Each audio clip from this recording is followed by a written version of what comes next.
Hello, everybody out there in the interlands. My name is Chris Fung.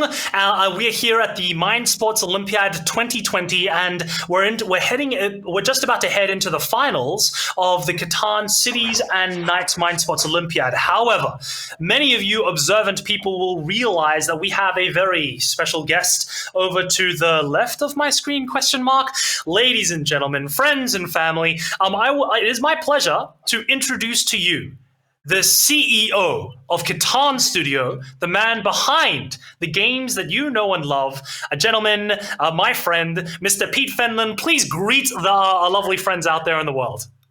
Well, good day to you all. I hope everyone is well. I hope everybody is happy and hale and hearty. And I'm looking forward to a wonderful Cities and Knights game with some amazing players and sharing some time with you, Chris. Thank you for having me in this Mind Sports Olympiad. Is really, really cool. We're very, very excited to see how it plays out.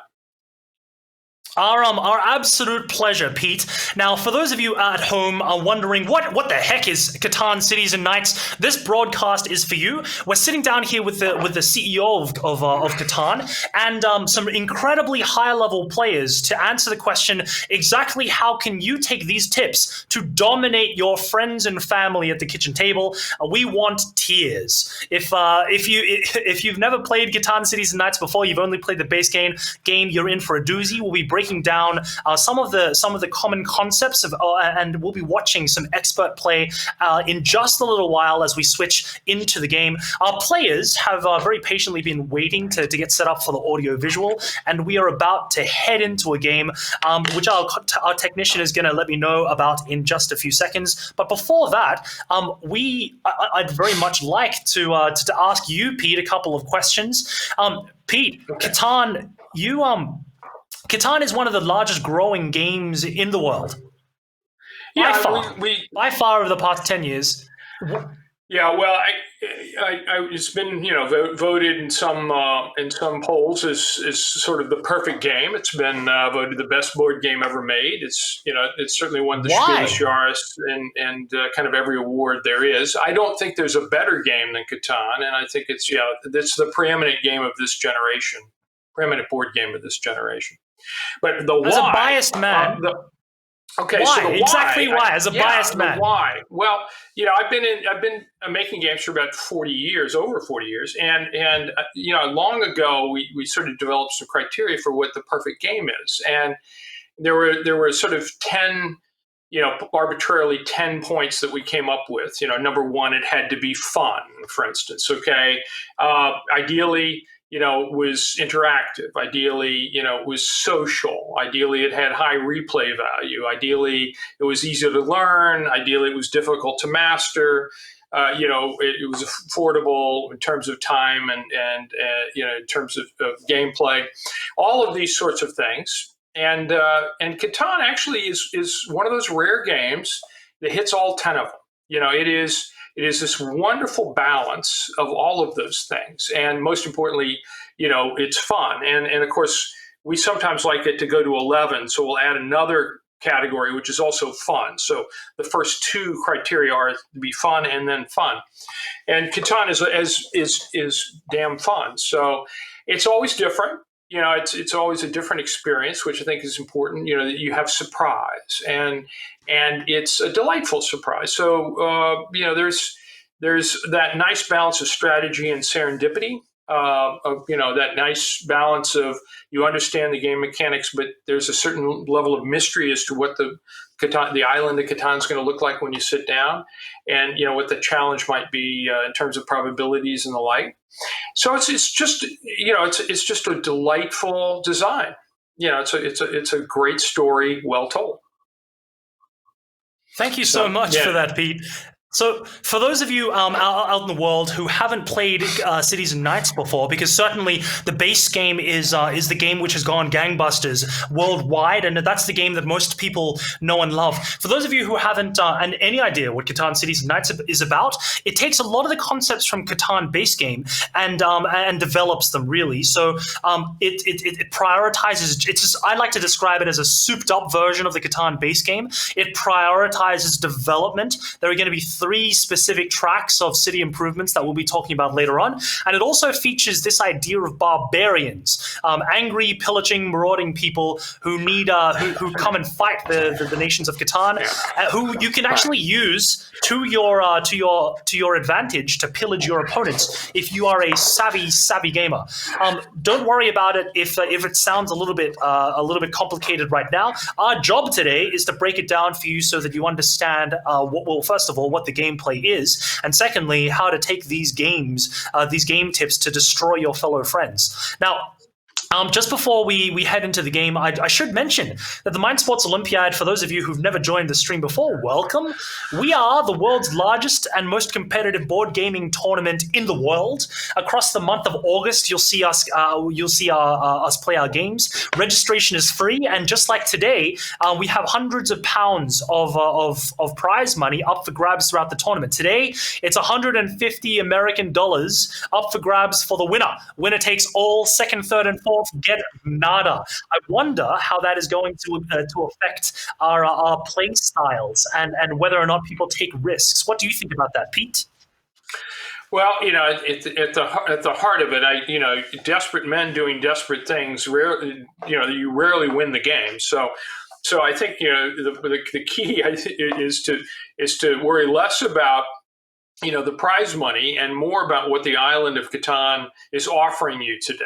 And if you build at the start of the game, with what Catan gives you very effectively, and you adjust to the flow of the game accordingly, you adjust your strategy as the game gives you opportunities, then you're going to win, and you'll take that. You'll take the prize home.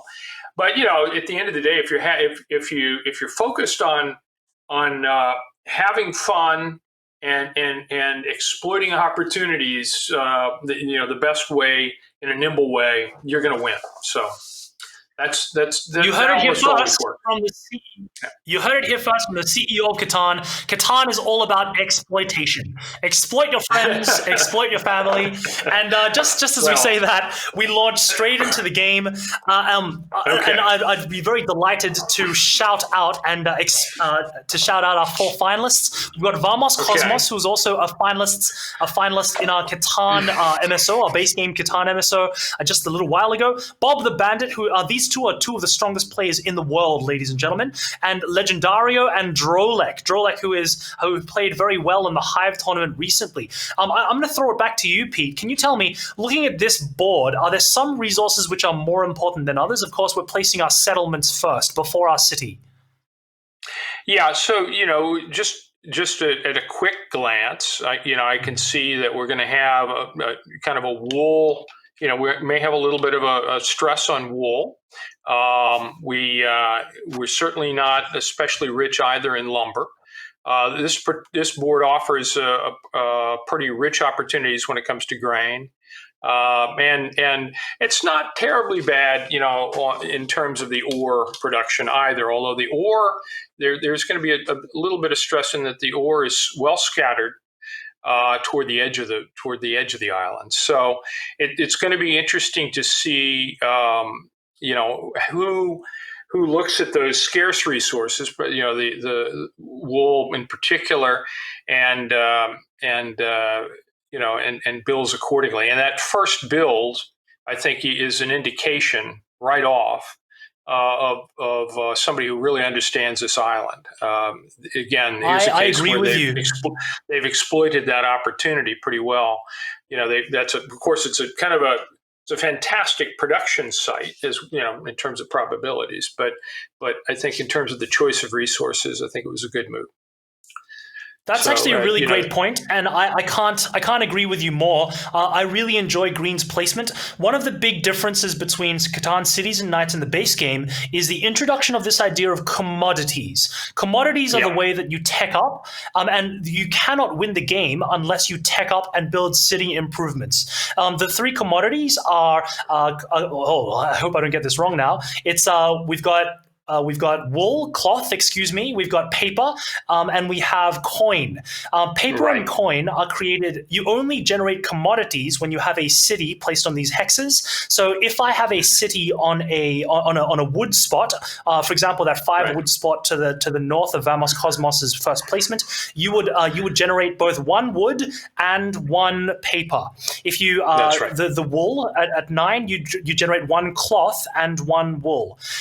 Wheat, of course, is a very important resource for activating knights, and you'll always be able to find a way. We'll talk about those knights a little bit later.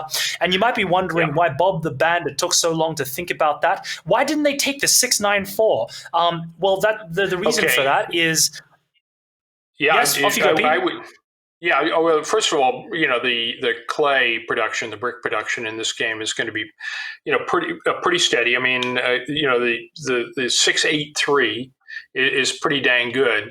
The fact is that 8 mountain hex producing ore is exceptional, and by placing it there, if anybody wants to build on that hex, they're going to have to build on the coast. And one of those coastal hexes, while it's a lumber port, is also right by the desert. So there's an obvious advantage to being there on that spot. I think Ore is the most limited resource on this board map as it stands. However, of course, there's a progress card.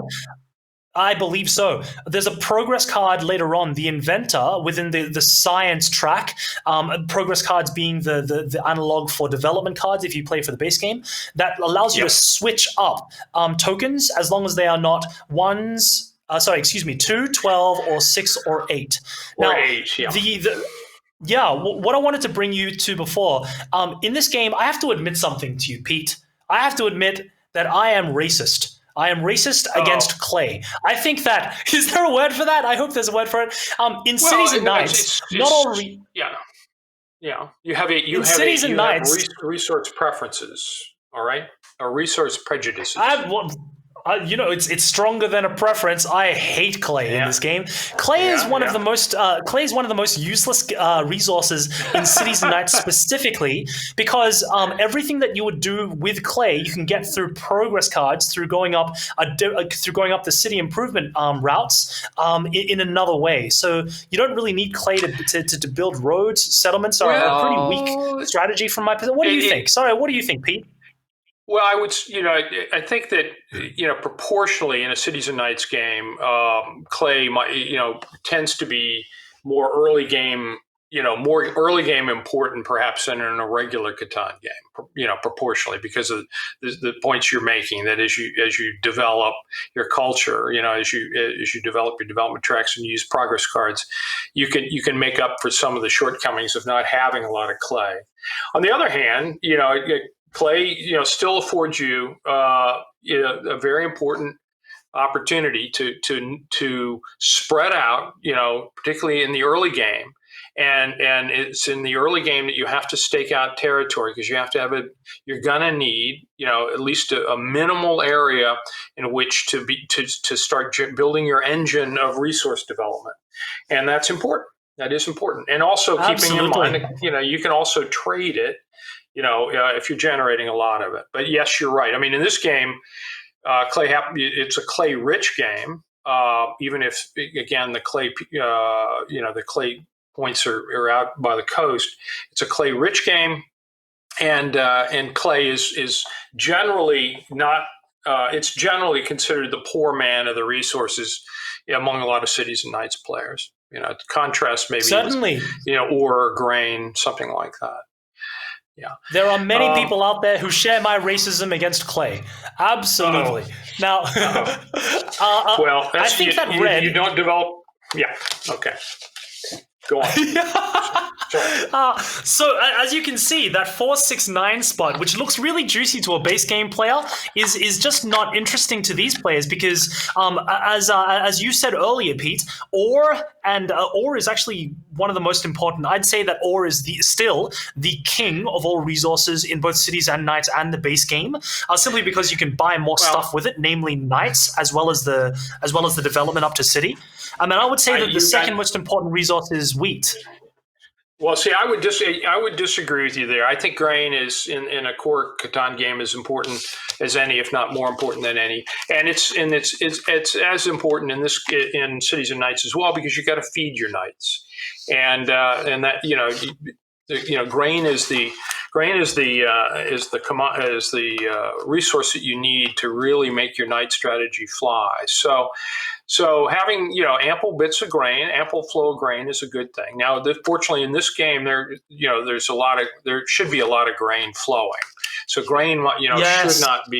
should not be as big a problem. But I misspoke, I think, in the beginning when I looked at the board initially and saw that 8 a mountain hex, not taking into account that 8 mountain hex is not just by the coast, but it's also sandwiched beside the desert. So it's just that first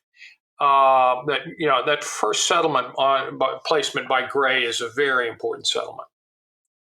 I agree, Very, very but just having said that, we've just seen Yellow play some really strong placements here, and they're strong for a number of reasons. Actually, first I should say that we've got a desert on the rim for this board game, which means that it's going to be a resource heavy. There are going to be lots of resources available in general, so it's going to be a very fast game. Now, if you play the base game, you might be wondering, hang on, why is Yellow cheating? Why does Yellow have a city right at the start? Well, actually, everyone starts with an extra city in Cities and Knights. It's kind of why it's called Cities and Knights. And we're going to be using those resources a bit later on to accelerate down one of many different tech paths. Yellow has signaled with that city on the two wood spots that they want to produce a lot of paper at highest levels of competitive play. The green science track, which requires paper to unlock, is considered the strongest because the progress cards accelerate you fastest towards city development. Also, the superpower you get on the third unlock of the green science path which is called Aqueduct, which Pete and I were talking about earlier, allows you to get one resource of your choice every time the dice are rolled and your numbers do not come up, which is one of the most bonkers powers in the game. Of course, that also scaffolds you. Pretty nice. That actually scaffolds Yellow. Yeah, it's really nice. And you had a part in designing this, so thank you for introducing this nice thing. Well, it's interesting because we find we have a scenario called Helpers of Catan where that power comes into play through a helper, and you can use Helpers of Catan in the base game. These are sort of superpowers. In Cities and Knights, it is wicked. It's a wicked powerful power to have, but depending on how the game plays, again, it's that third point of development. It can occur, if it occurs pretty early, where you're not generating a ton of resources, then it becomes all that more meaningful to you. But if you have a tremendous diversity of resource production, and the like, then it's less that critical stopgap. So we'll see how this thing plays out. The players here, I think, are pretty savvy just looking at the way they've made their initial placements. I think, though, your point's really well made. We're going to see a lot of paper production coming out of our orange player, and we're going to see in the early game them trying to stay viable in terms of being the fourth person, to be taking turns and building roads. So they're going to have the resources to build roads, but they're going to be behind to start the game. So we'll see. They've certainly. I do want to notice. Oh, wow, that's a very aggressive placement, making one of Gray's roads immediately redundant. I want to say that one of the very first tension points, Cities and Knights is about racing down many different avenues. And the first race generally seems to be the race towards the aqueduct, the green aqueduct, the science improvement, and then right after that, the race to the green metropolis, where you are immune to barbarian attacks, which we're going to see in just a little while, actually. So, but can you actually tell me a little bit? Something that I note, Pete, is that Drolek does not seem to have any capacity to build knights, and it looks like it looks like that they're just going to lose their first city to the Knights, to the Barbarians. Excuse me. Could you tell me a bit more about this Barbarian track, which is in the top left-hand corner of the map?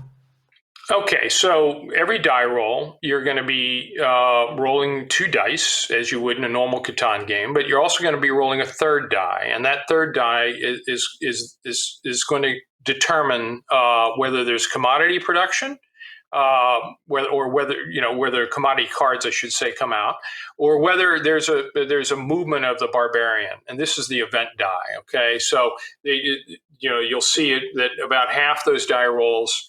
In fact, half the die rolls are movement of barbarian movement, and then the other die rolls relate to the production of commodity cards, or the progress cards, born out of the commodities. So what you're going to see every time is everybody paying a lot of attention to that event die and whether or not that it's moving the barbarians, because as the barbarians are moved, they move along a track from the old world to the island of Catan. And from periodically, they will reach the end of the track and they will invade Catan. And if that occurs, the Catanians, and that means all 4 of the players here, are going to have to defend the island collectively, and they need to have as many active knights or more than there are barbarians. And of course, when the barbarians land, their strength is based on the development of the island itself, how many cities are in play on the island. So it'll be interesting to see how quickly the barbarian moves. Sometimes they move quicker, sometimes a little bit slower, and that if they're moving a little bit slower than Drolik and everybody else is going to have a little bit more time to develop some knights and activate them and get them ready to defend the island. Really well explained, Pete. Thank you. Okay, just as a note, though, just to go after I'm a big fan, absolutely a big fan of the science track, but I think here, Vamos Cosmos here, who's built that city on the 8-4 on the coast, he's looking pretty, he's looking at developing that politics track, because he's also, I think he's going to play a knight strategy as much as anything else, and that the politics track does help you a little bit more in terms of knight promotions and the like. It's nothing to sneeze at. Let's put it that way. All of the tracks, the trade track, the politics track, and the science track have some merit. So it's not, even though some people may prefer, on balance, science, which I think is an obviously good track to develop. The other two, offer you opportunities, particularly if everybody else is fighting for that other metropolis. So we'll see what happens here. So I'm just going to jump in there, Pete. Something that is really, really exciting right now is we're hearing the players talk a lot about trade. And actually, I'm going to ask our technician, our good friend Bartek. Hello, friend Bartek. The next time the players have a prolonged period of discussion, please feel free to tune them in over us. Of course. Okay. Certainly, I will do. And it's interesting to me for a number of reasons, Pete. One, their chatter now is already talking about table captaining and pointing out different things, and they're planning with one another such that they can orchestrate trades. Now, please understand, everybody at home, this is a winner-take-all tournament. It's 150 American for only one winner, and the players have to take responsibility then, not to let any one player get out ahead. Mm-hmm. Which makes the texture of these conversations really. Yeah. Without a doubt, Bartek, could you actually tune in could we listen to a bit more of what the players are talking about now, please? I am a friendly person. A friendly bandit. Come back and bite us. He's gonna come back and hurt. Well, Bob won all 3 games, so I think he knows what he's doing. That's fantastic. Thank you, Bartek. So you can hear them joking and jiving with one another. If we were going to be cynical, we would be saying, Pete, that they're trying to establish this rapport only so that because they're nice people, but that's not true. They're doing it because they want to establish dominance in trade negotiations, to make people want to do things that might not be in their interests later on. I promise you, that's exactly how they're thinking. Now, if you look at the bottom right-hand corner of our screen, you see that the event die, which Pete so happily broke down for us, you see that it's currently on the black sails. Now, it's a D6, so it's a 6-sided die. 3 of those sides have that black pirate moniker, and every time it rolls, every single time, the pirate track in the top left-hand corner of the board moves forward. There are 7 movements before the barbarians attack. And in general, you can count on, because of the probability, you can count on the barbarian ship moving forward one time every 2 turns, which is one on average. Is a ticking clock. Yeah, Bartek, could we zoom into the? Sorry, off you go, Pete. Yeah, I was going to say the barbarians have moved 3 spaces now, so they're 4 out. Okay, and I think folks are now starting to think, okay, is it time for me to get some knights out there and start to activate them? Bob the Bandit, in particular, has I think an interest in getting out there, and there we go. There he goes. He's dropped a knight in. I didn't see. As I spoke. I actually didn't see how. I didn't see how Bob the Bandit managed to upgrade managed to get the paper required to upgrade to his first science city improvement. Did you catch that? Well, so first of all, the paper production is if you look at it, it's not immense at this point, since indeed there are only 2 cities producing, or actually I take that back. There are 3 cities producing paper, because Orange is producing, Drolic's producing quite a bit of paper in theory. And so the point is that paper may be flowing easily enough so that Drolic will be willing to trade it. And that's, I think, one of the things that Bob the Bandit's counting on is that he'll be able to trade his coins, which are much harder to come by, for paper and cloth. And we'll see how that plays out. The other resources. Absolutely. Yeah, exactly. Could I actually ask, Bartek, could I very quickly ask you to bring the players in? Because I'd love to catch these discussions that I'm willing to give Thank you. paper and wood for it, or paper and brick for it. No, I think I'm good. You see, there's already a paper offer there. There No is. cards. Okay. Yeah. So I think that's I think that's how Bob's been able to make hay, and I think that's Absolutely. he's going to count on that. Yeah. The barbarian is just about to arrive, and right now, everybody who. Can you tell me a little bit more, Pete, about, thank you, yes, audio off for the players, but Pete, could you tell me a little bit more about what happens when when the players arrive and you don't have knights, which are currently only Bob the Bandit and Legendario have knights in play that are active. Can you tell me a bit more about that, Pete? Well, what you're going to be doing is when the barbarians arrive, okay, you're actually going to be counting up. You're going to be looking at your cities and saying, okay, this is how strong these barbarians are as they arrive, okay? And the barbarian strength will be compared to the number of active knights on the board, on the island. And that's counting up everybody's active knights. And if the players have fewer active knights than the strength of the barbarians, then the barbarians win. And they get to reduce cities, and whoever is the lowest on the totem pole in terms of contribution of active knights to the defense of Catan will have their city reduced, and that can be multiple players. So the key here is to not be the last man in the queue in terms of activating knights, because if the barbarians land and you're not defending Catan and you're the lowest contributor, then you're going to have a city reduced, and that's a critical blow, particularly in the beginning of the game. It can be, because if you have a city wall, your city wall will be removed, and of course you have to go back and build that city in order to generate commodities. Okay, because you have to have a city to generate commodities. You'll be back producing nothing but resources, and suddenly you can't develop. You can't get progress cards. You can't develop your culture. It's backbreaking. Yeah, it really is. Yes, absolutely, Yeah. Pete.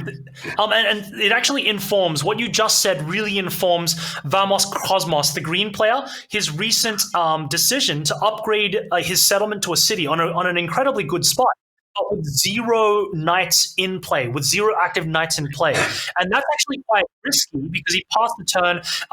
He passed the turn with the barbarian track about halfway done. There are only 3 other places. So if it happens that all three barbarians are rolled, or actually 4 because he has to do it on his turn as well, then he's got a lot of. I imagine that that Vamos Cosmos's next objective is to get enough knights such that he only needs 1, such that he is not tied for last place when the barbarians come and CATAN is attacked. And right now, actually, if we count the strength of knights, it looks like we have 2 strength in active knights, 3 because there's an inactive knight on the part of Legendario, and that's 2 knights short of CATAN being able to fight off the barbarians to prevent the loss of a city for every player who's got the lowest amount of knights in play, which generally is green right now. So a very risky play by green, but let's see if it pays off. Well, yeah, this is an interesting situation because, again, greens, they're gambling that they're going to produce enough ore or be able to trade for that ore to be able to, build a knight. And that's all well and good. And they have a, reasonable production on that 8. They have a reasonable production on the 9 to generate the wool, because you need wool and ore to produce knights. And he's got of course, grain production on a 6. So in terms of raw production, green is pretty, probability wise, pretty well situated. The problem is, will he have enough time? TikTok. Well, we've just seen the barbarian track move forward now. There's no way that it's going to happen on Vamos Cosmos' turn. So, and it looks like there are only 2 players that are vulnerable to this barbarian attack, and those players are Drolek, who has no knights, and so yellow and green, or orange and green. Yeah. I would imagine that Drolek would be frantically trying to solve that problem now by building at least one knight. And you certainly see that happen now. Then the question becomes, do the various knight players, activate, or do they want to see their fellow players go down? If you have 2 knights, for instance, like Bob the Bandit, you're kind of in the driver's seat in a lot of situations because you can activate, one of them and still be defending Catan. To the minimal standard, if you will, and watch the barbarians reduce one of your fellow opponent's cities. So it'll be interesting to see what Bob does. Now, Bob. That's actually one of the most Yeah. That's actually one of the strongest plays that you can make in Catan, to have just before the bandits hit, you have enough knights not to be killed by them, but you build up or upgrade a new city specifically so that everybody else fails the fight, so everyone else will lose a city. Oh dear. Okay, we're one closer. It looks like Bob the Bandit. It looks like everyone's going to be there in time, and because we just saw Drolek create a knight. I would be very surprised indeed if Vamos Cosmos doesn't trade in his resources to create a knight himself. It looks like by the resource bar on the bottom that he doesn't have the sheep required to create a knight. He really needs to trade. In order to not only get a knight but make that knight active by paying a wheat. So of course, just to reiterate that point, you need to buy a knight by spending an ore and a sheep, and you need to activate that knight so it's ready for the fight by spending 1 wheat, which currently Vamos, he can't do everything on his own. He needs to trade here, or he's out of luck, and he's probably going to lose one of these cities and probably take himself out of the running to win this table. Yeah, he's in. If he can do it, he's in great position overall. But we'll see what happens here. If the other players, so the other players have recognized exactly what I saw, which is that if Vamos Cosmos is looking to make a trade, they shouldn't trade with him exactly for this reason, because they're exactly right. We're going to see Green lose one of their developments. One of their cities will be downgraded to a settlement. Yeah. Well, excuse me. Thank you very much. And every other player who had enough, who didn't tie for last, which in this case is only Green. There's no any effect on the other players. It's just on Green. Green will lose a city. At this level, I would go quite so far as to say that Green is significantly far behind everybody else. It is now, from what I understand, it's just a 3-horse race now. Well, he's going to need some help, that's for sure. And it may well be that people consider him out, and that he may be able to claw his way back. But he has a long uphill climb. He no longer has coin production because his city, on the coast there, on the 8-4, the mountain hex has been reduced, so he's no longer producing coins. He's going to have to rebuild, and this is a big deal. Of course, it's just too much of a tempo loss. Because all of that time that Vamos Cosmos doesn't have a city there, all that time, every other player is going to be generating more and more resources, and to reach the same point, Vamos Cosmos has to be able to spend the 3 ore and the 2 wheat to upgrade. So that's just to reach parity. Vamos Cosmos is a long way behind, and that tempo advantage, I think, is going to be taken advantage of by the other players, creating more knights, developing further. Yes, Pete. Yeah.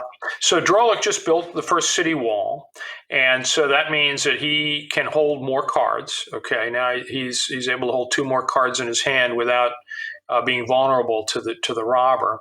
So he's got a little bit more flexibility in terms of his hand, and he got that knight in just in time. So it turns out that Drolik, who was looking a little dicey there, is a little bit, seems to be a little bit healthier. But let's see how this plays out, because this is very interesting. Drolik also has the ability.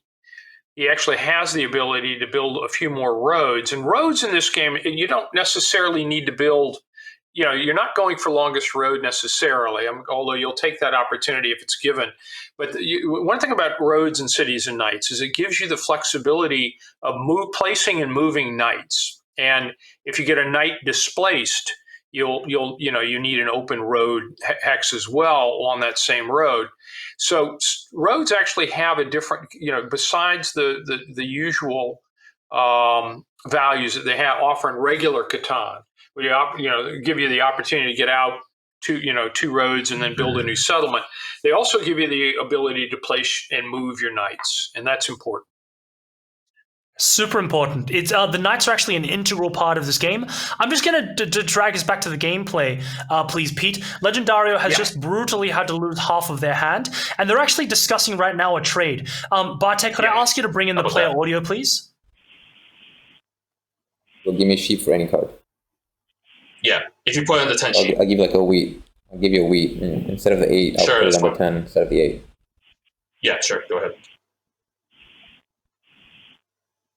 There you go.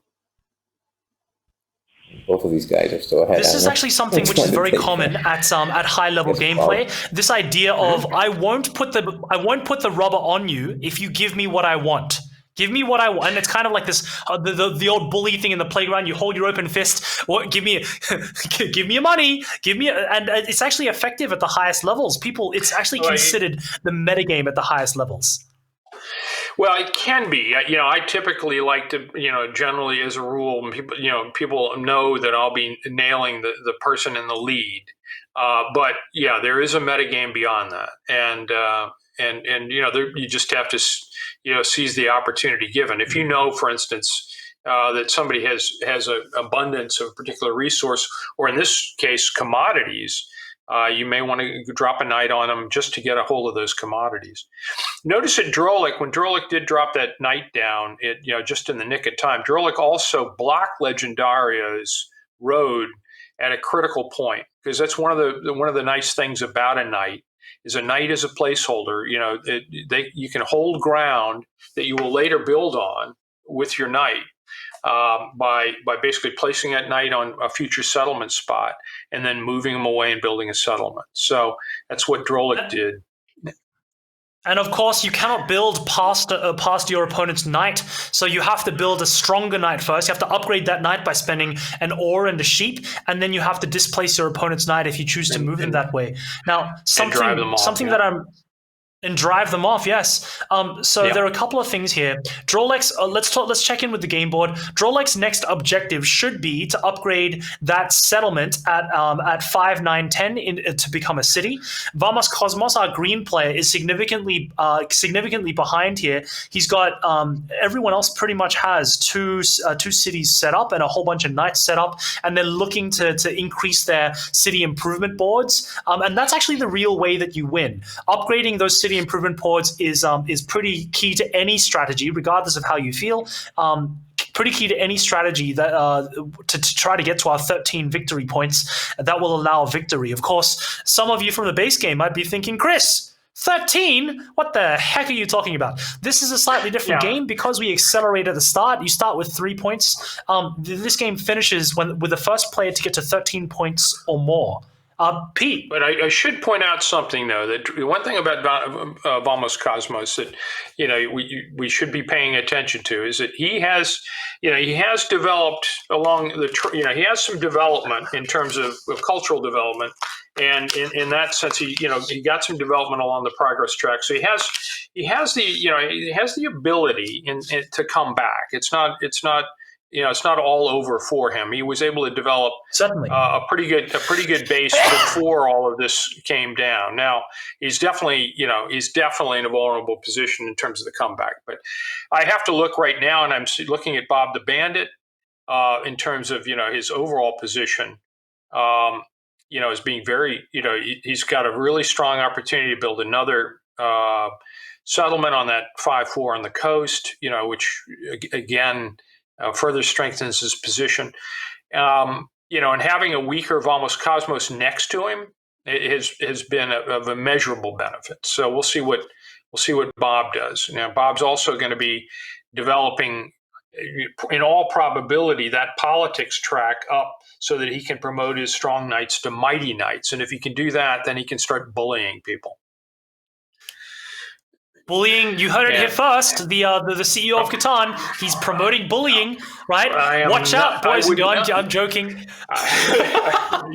Well, first of all, I'm joking. The interesting thing about these types of competitions are CATAN is all about fun and all about sharing the joy of and within the balance of sort of asymmetrical competition. Absolutely, competing all the time, but you need a little help, from the opponents from time to time as well. So it's an interesting balance, defending the island occasionally together, trading together, so it can be savage, but it can only be so savage because, if you look at it purely as a zero-sum game, you'll almost always lose. So it's an interesting experience. So for those of you at home, looking at how the game is shaping up, in the top left-hand corner of the player icons, you can see that their current victory points on display, and this is certainly one of the key differences between Cities and Knights and the base game. It's fairly common. You have more of these points right there in front of you. Now, it's not simply an advantage that you have more points than other people. As Pete pointed out earlier, there are more metrics available than that. One of those being the improvement track, the science track of your city improvements, of which Vamos Cosmos does. He's certainly not out of the game, but he still does have a very far way to go.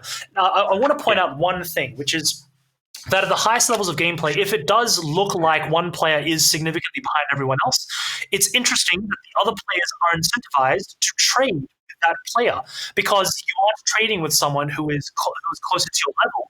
So the impact of the resources that you give them are lessened. So if you in your own home games, if you see someone doing poorly, you think they're doing poorly objectively, then please feel free to trade more with them. That's a top tip for this moment right now. You might see also that displacement. You have a knight displacement here, Chris. Oh wow! It looks like he's it looks like Legendario, who's upgraded his knight, is going to displace Drolik's knight on that 692 here, and push him.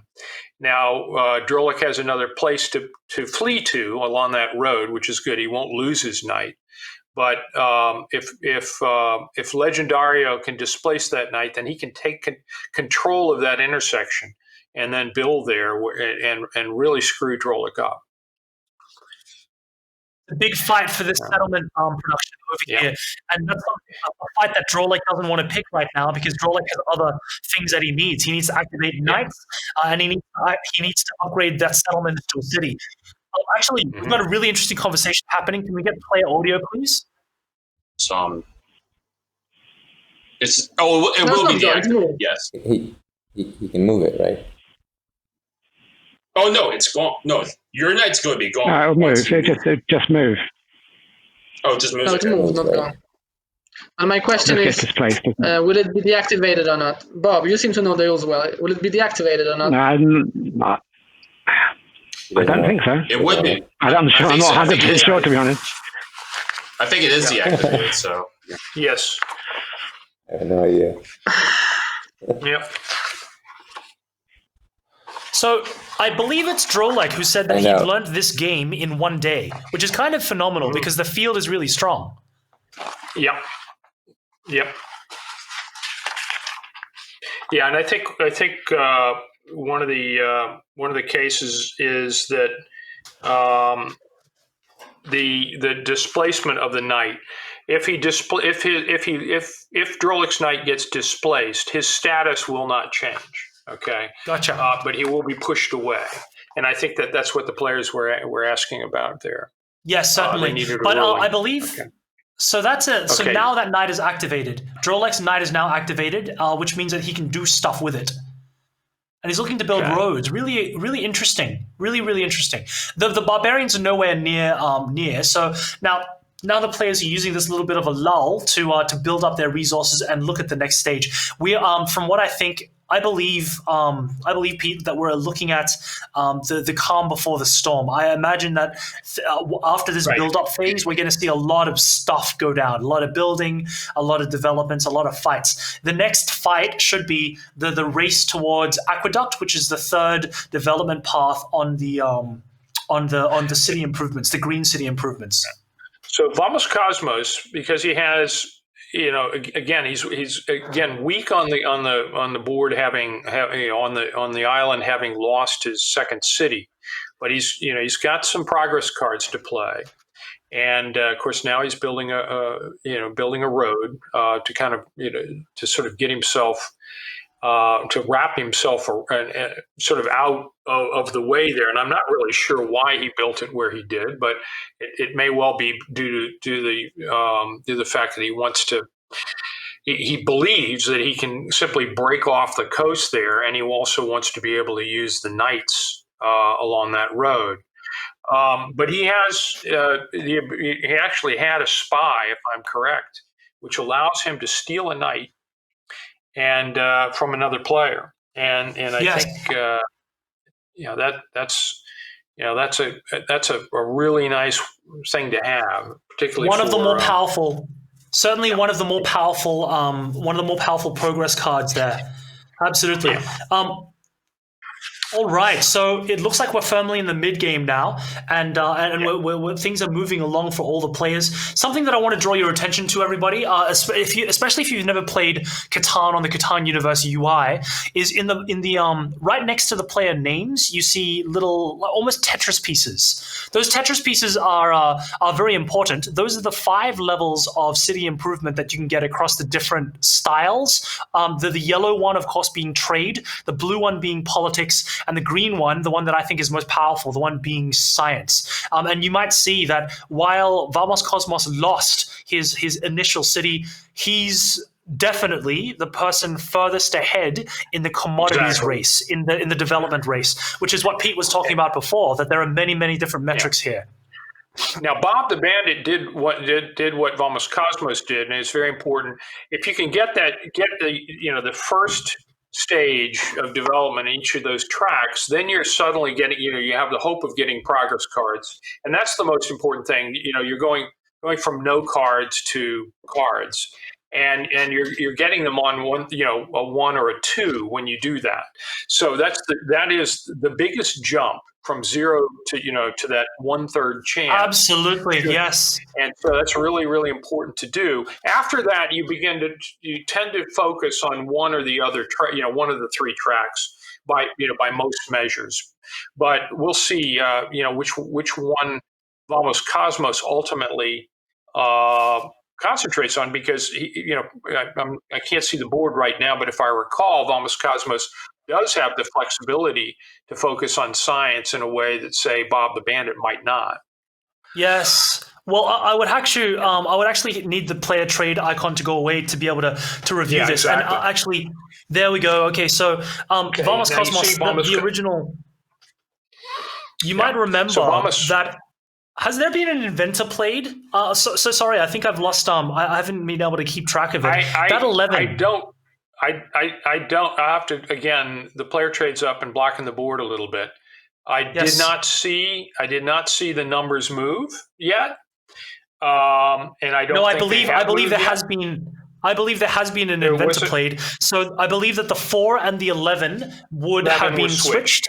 Yes, okay. I believe that they were switched, which is one of the most powerful effects from the science progress track. Now, for those of you at home, you might be wondering, what are progress cards? How do we get them? Well, you only get them if you upgrade these cities. Upgrade these city improvements, which are in the top right-hand corner next to player names, and they're the things that cost you commodity. They're the ones that you only get if you trade.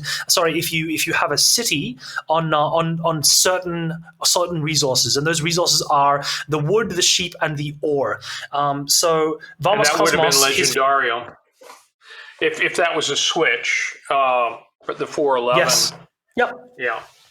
Absolutely.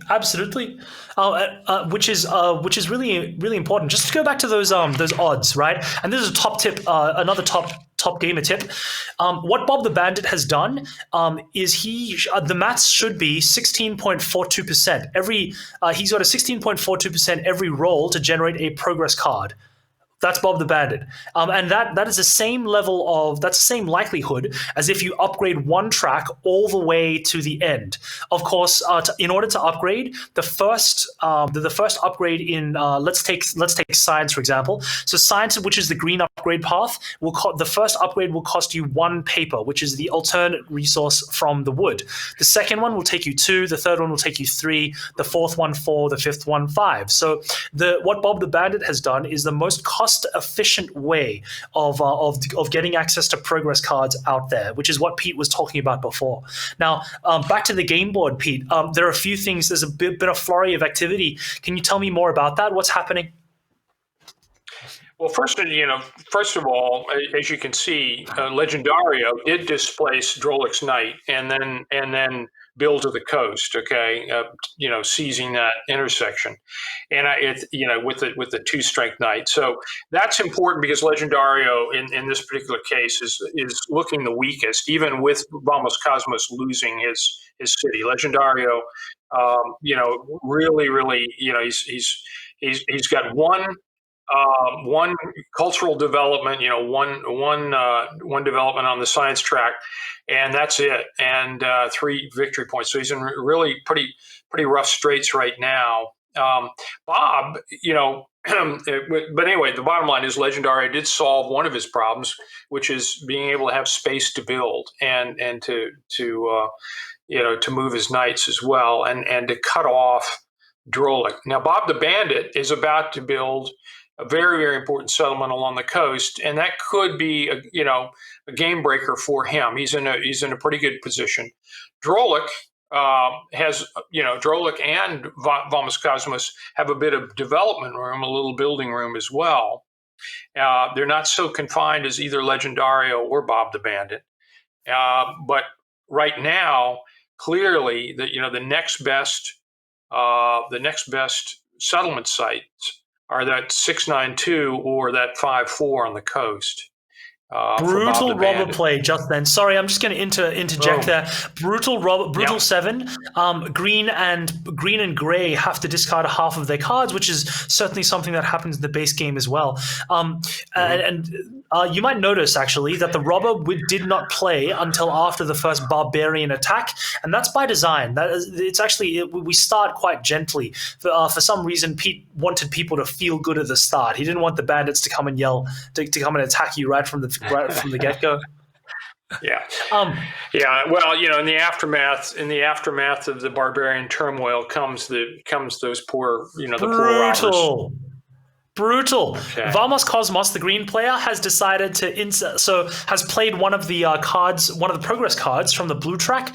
The diplomat lets you just kill someone's road.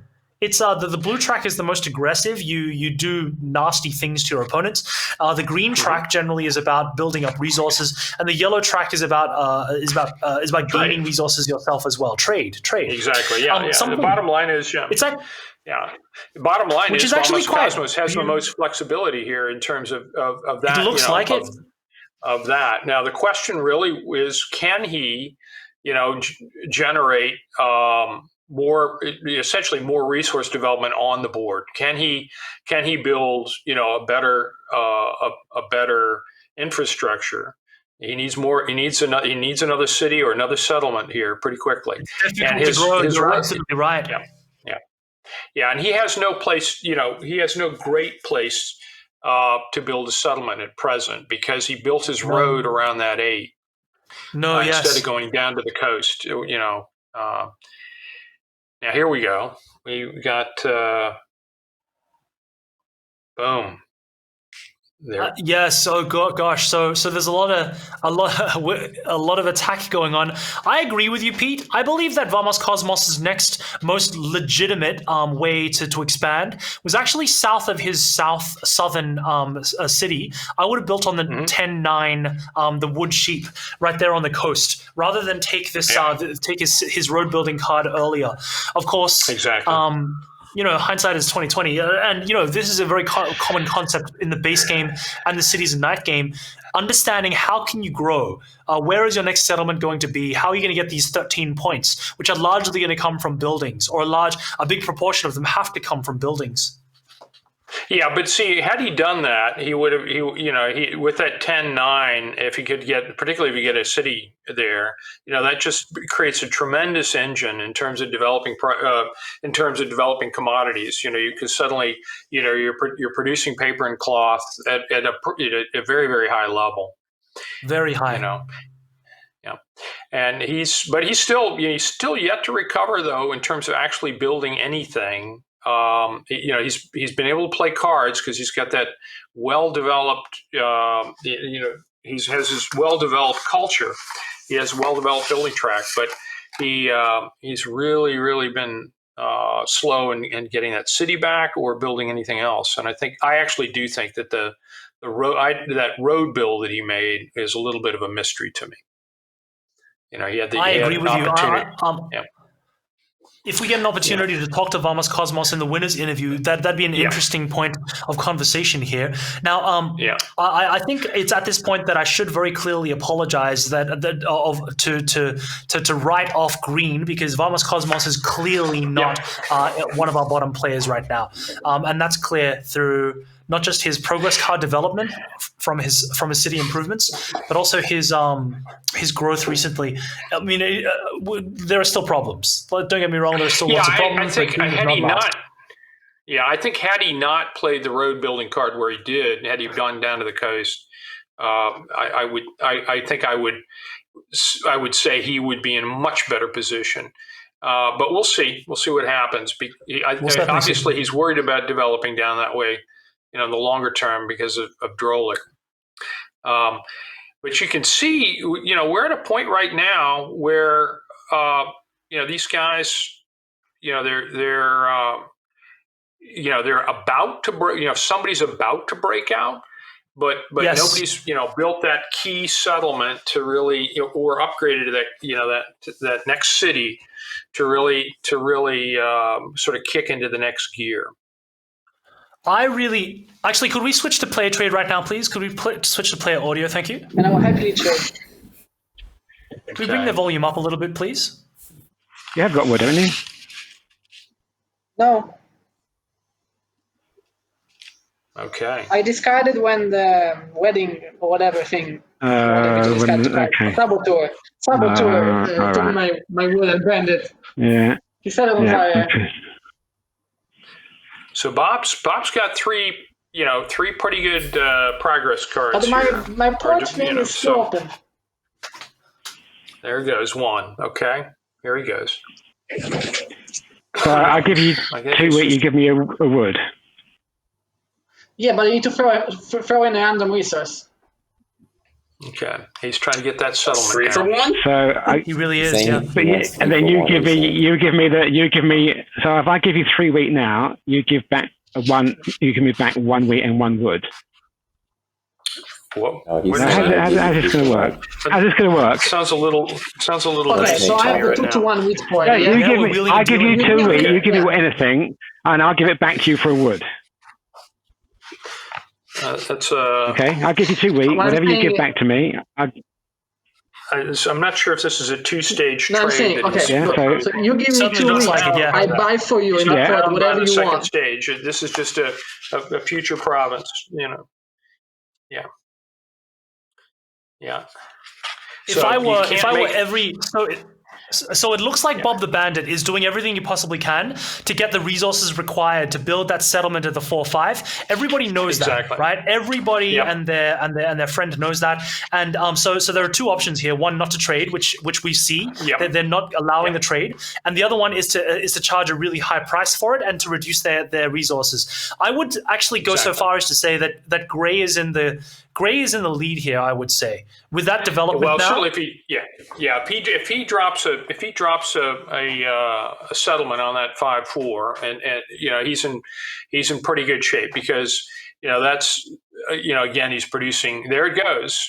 So suddenly he has additional opportunities to produce ore, and if he can upgrade, of course, more coins. Now he's producing grain at an even higher level. Okay, and that's gonna help balance the fact that one, he doesn't have a lot of growth beyond this unless he's pretty aggressive about getting to about getting around that 5 hex because there's no place, you can't build any further.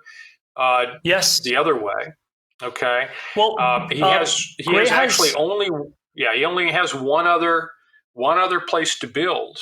Okay, at this point. And he could be cut off. So, he has to look at his little kingdom, his little principality there as being, it's quality over quantity. He doesn't have the freedom to move. Certainly. And it's actually, now that I look at it, Gray has a lot of problems with how to grow. One of the main ones being the knights that he has under his control. Where is he going to place these knights? He's only got 1 knight spot right now. The barbarian is just about to breathe down his neck. And right now, he's actually tied for inactive knights. He's got 1. Actually, excuse me. Everybody else has 2 knights on the field. If they all activate those and they lose to the barbarians, Bob the Bandit is going to lose one of his cities. Well, the interesting thing about this, though you point out, Chris, the interesting thing about it is Bob may not have but 1 building site, but he could build roads. Okay, he could build a bunch of roads even though he can't build settlements. Oh, brutal! And use those roads to accommodate knights. Okay, so he does have that flexibility. He could build 3 roads, for instance, over around the 4. And have 2 more placements of knights. Yeah. Sorry, I'm just gonna interrupt you very quickly because Green's just made a really brutal play. So you can buy a knight by spending an ore and a sheep and then upgrade it immediately. But Green just used a monopoly card on wheat, meaning that no matter what happens, Bob the Bandit would not be able to activate and there we go. We've got Bob the Bandit, the Gray pieces, losing a city there. Absolutely brutal. Boom. Yeah. And in this case, you're looking at Valmos Cosmos, who got hammered in the beginning, but he's struggling. He's struggling back, and he has, particularly if Drolik doesn't cut him off, down south as we call it. He has a plenty of breathing room, if you will, in terms of expanding his kingdom, and ultimately, if he can get another city out there, I think he's going to come back. He's actually going to come back. Actually, I think I might have miscalled that. I don't think I kept track of the bandits. Sorry, the barbarian strength versus the active knights. Hmm. Oh, no. Yes, I miscounted that. I miscalled that entirely. My mistake. The Catanians fought it off, and everyone was able to draw a progress card. Excuse me. That's all right. It was still a boom in terms of what he did, nonetheless. Oh wow! Strong from Legendario. It was a good monopoly anyway. It certainly was. Yeah. Now, of course, the players are moving really quickly through these turns because, and they don't need to read everything because they're so familiar with the game, with the exception, of course, of Drolik, who learned the game in a day. Ridiculous. And I should mention that Drolik. Yes, off you go. I can't see Drolik's whole hand here, which is unfortunate. Yes. Setup here. So Drolik has one paper. He's got one paper, one wool, and one wood in hand. That's what Drolik has. Okay. Now we're moving on. And I just don't see where he is in terms of the development of his trade, science, and politics tracks. I see. I can't see that. Drolik. So we've got some resolution issues, I suppose, on your end. Drolik has improved one in the trade and one in the science. Okay, all right. And Bob, as you know, is now 2 in the science. Okay, 2 in the science. Bob's looking quite strong. Yeah. In fact, he's leading on points, and I'd say that he's leading in production as well on the board. Yeah, he has it's it's quality over quantity right now in terms of the settlements and cities on the board. But he's doing he's got 2 cities and 1 settlement. Very high quality overall in terms of his production. The probabilities are very good. I think one of the key things here is that Bob the Bandit has 2 improvements in science and is the closest to getting that crucial 3rd improvement in science, which would cost him 3 paper.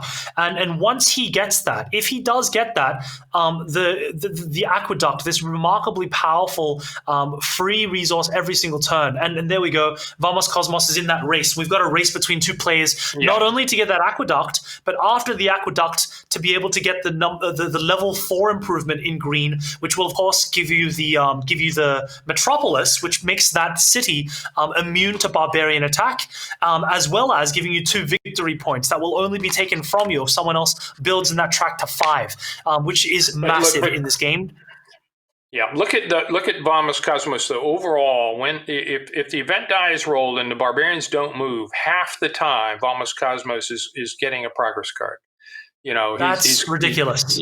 Which is pretty good, and I think it's gonna in the longer term, if he can keep up with that advantage, he's gonna crawl all the way back from what looked like a doomed situation to being. I really like one of the Green's 2 position. favorites.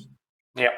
I like Green's position, with the exception that it's going to be hard for them to continue to grow. But really, I guess their path now is to build cities, to city up, and then to go down this commodity route, to upgrade all of their cities, try to race for these metropolis. But that even then, right? I count only 2, 4, 6, 8, 10. I find it's going to be it might be difficult for him to get to his 13th point without continuing to expand. Do you think that they're going to be able to grow as quickly as some of these other players? Well, I think right now the interesting thing is that as we noted, Gray's constrained altogether except for one good, one half decent building spot. Green's got a bit of room. He's got actually quite a bit of room if he can hold Orange at bay down on the southern coast. I don't know that he's going to be able to break around the desert He's just going to have that would be surprising me, but we'll see. I think we're about to see a robber placement here. Hang on. Boom. Okay. And that, is there a better place than dropping it on that 6 field? Okay. Hitting both Bob and Vamos Cosmos, which is a nice robber placement. It's not quite appropriate here, but something that I want to alert our audience to is the idea of the knight chain, which requires you to have an active knight on a shared space with other players. And basically, you use your activation of your knight to chase away the robber to another space that is connected to your active knight. And on your turn, for as many active knights as you've got, you end up trading the wheat required to reactivate your knight for a random resource from your opponent. And they lose that resource, which means that you basically trade your wheat for a random resource, and your opponent loses a resource, which is a massive boon. That's maybe a dirty play that you might want to think about in your own games later on. Of course, it's not relevant here because he didn't do it on his turn. But that would be relevant. Say, for example, if you were red and yellow sharing that little space, and we might see that happen in. Well, actually, you don't have to share a space with a knight. It can happen anywhere, really. It's a really powerful play. Let's see. Okay, let's hear these guys. Perfect. Jeez. And I was trying to guess. Thank you, I had no Bartek. clue. Can we boost that volume, please? How many I'm going to get? Okay. All right, let's see if Drolik. I like how active Drolik is being. So for those of you at home, we actually have access to the player audio all the time, and we bring them in when we think that there's interesting conversation going on. And every single time that happens, the players stop talking, which is really annoying. The thing that I wanted to draw attention to is how lovely it is to hear Drolik continually play up the social trade game on his turn. He's pointing out how other players are doing. He's pointing out this person shouldn't trade with this person. Sorry, yes, Chris, I just want to break in. Notice that Vamos Cosmos has played the robber on his own hex that he shared with Bob the Bandit, but then he drove the robber off with his knight. Okay, so this is exactly what I was talking about. Yeah. Exactly. That's exactly the thing that I was talking about. Yeah, and if Vamos Cosmos had more active knights, so if the knight on the eight hex in the north east of the board, if that was active too, I've got a feeling that Vamos Cosmos would have continued the chain because it's a really brutal series of events. So thank you for pointing that out, Pete. Making me feel like a smart boy. Well, you are without doubt. Oh, you stop it, you. Without doubt. Keep going. Stop it. Keep going. I don't partner up with anybody but the smartest. I think Bob is the one that's smarting right now, though. If you'll forgive the pun. Yeah. The really brutal thing is, right, Bob is leading by points. And Catan, the Catan Universe UI is really nice. In the top left-hand corner, you can just see the points there. It's actually a bad thing to lead on points. And many high-level competitors will advise you to try to not take points until they matter. Because there are a lot of progress cards, specifically in the trade pile and in the politics pile, which will only trigger if your opponent, who you're targeting, has more points than you. So I actually think that despite the point score, that I like Green's position a lot more than Gray's. Yeah, I think that Bob, and this is because he's so well developed in terms of all those. He's got three all 3 tracks developing. He could, make that move to that critical 3rd level. In each of those tracks, it means it's a very meaningful move, and he's got that opportunity. Yeah. And again, you're right. He's not in the lead. He's not like Bob. Now, Bob's built a wall, by points. So Bob's built a wall, so he can now, like Drolik, he can hold 9 cards in his hand, and not worry about the robber. Actually, so that's not so bad. And in particular, if in the end, as you develop in this game, as you have a bunch of cities on the board in particular, you're cranking out a lot of commodities and a lot of resources. Having a wall or two is a really good thing. Walls are actually the only reason why you need clay, I believe. Every other reason for wanting clay is taken up by progress cards, which aren't that really which you get from commodities, really. Well, one of the interesting things about this game is early the clay advantage that Drolik had, which would have given him the opportunity to spread out real quick, critically. I'm not sure that he used to great effect. He developed away from green rather than cutting green off, and then he tried to cut red off. Then he tried to cut Legendario off, and Legendario beat him to the punch by building a stronger knight. So, well, to that point, I want to say that the scenario of using your roads and outroading people, which is very common in the base game of Catan, is less common here in Catan Cities and Knights because of what we saw. If you play Knights, right, you can simply block your opponent from doing stuff, and your opponent can't displace your knight before they chase away, before they grow to level 2 Knights, which is a long way away, and then having to build past it. So the likelihood of you trying to build past someone successfully, you've got a very small window to dedicate a lot of resources to very quickly in order to get there. I don't think that it's worth it, to be frank. Well, usually it's, again, like I said at the beginning of the game, you seize the opportunity the island gives you, right? And so you really, the longest road, any kind of road strategy, particularly in Cities and Knights, is an outgrowth of opportunity. You happen to be able to get a road building card, for instance, fairly early, or you have Sorry, to I'm get just going to pause you. the dice rolls. Sorry. Yeah, boom, boom. Sorry, Steve. Pete, I'm just going to pause you there. Drolek has just done exactly what I told you. Look at that. He had 3 active knights, one on the 9 hex, the 8 hex, and the 5 hex down here.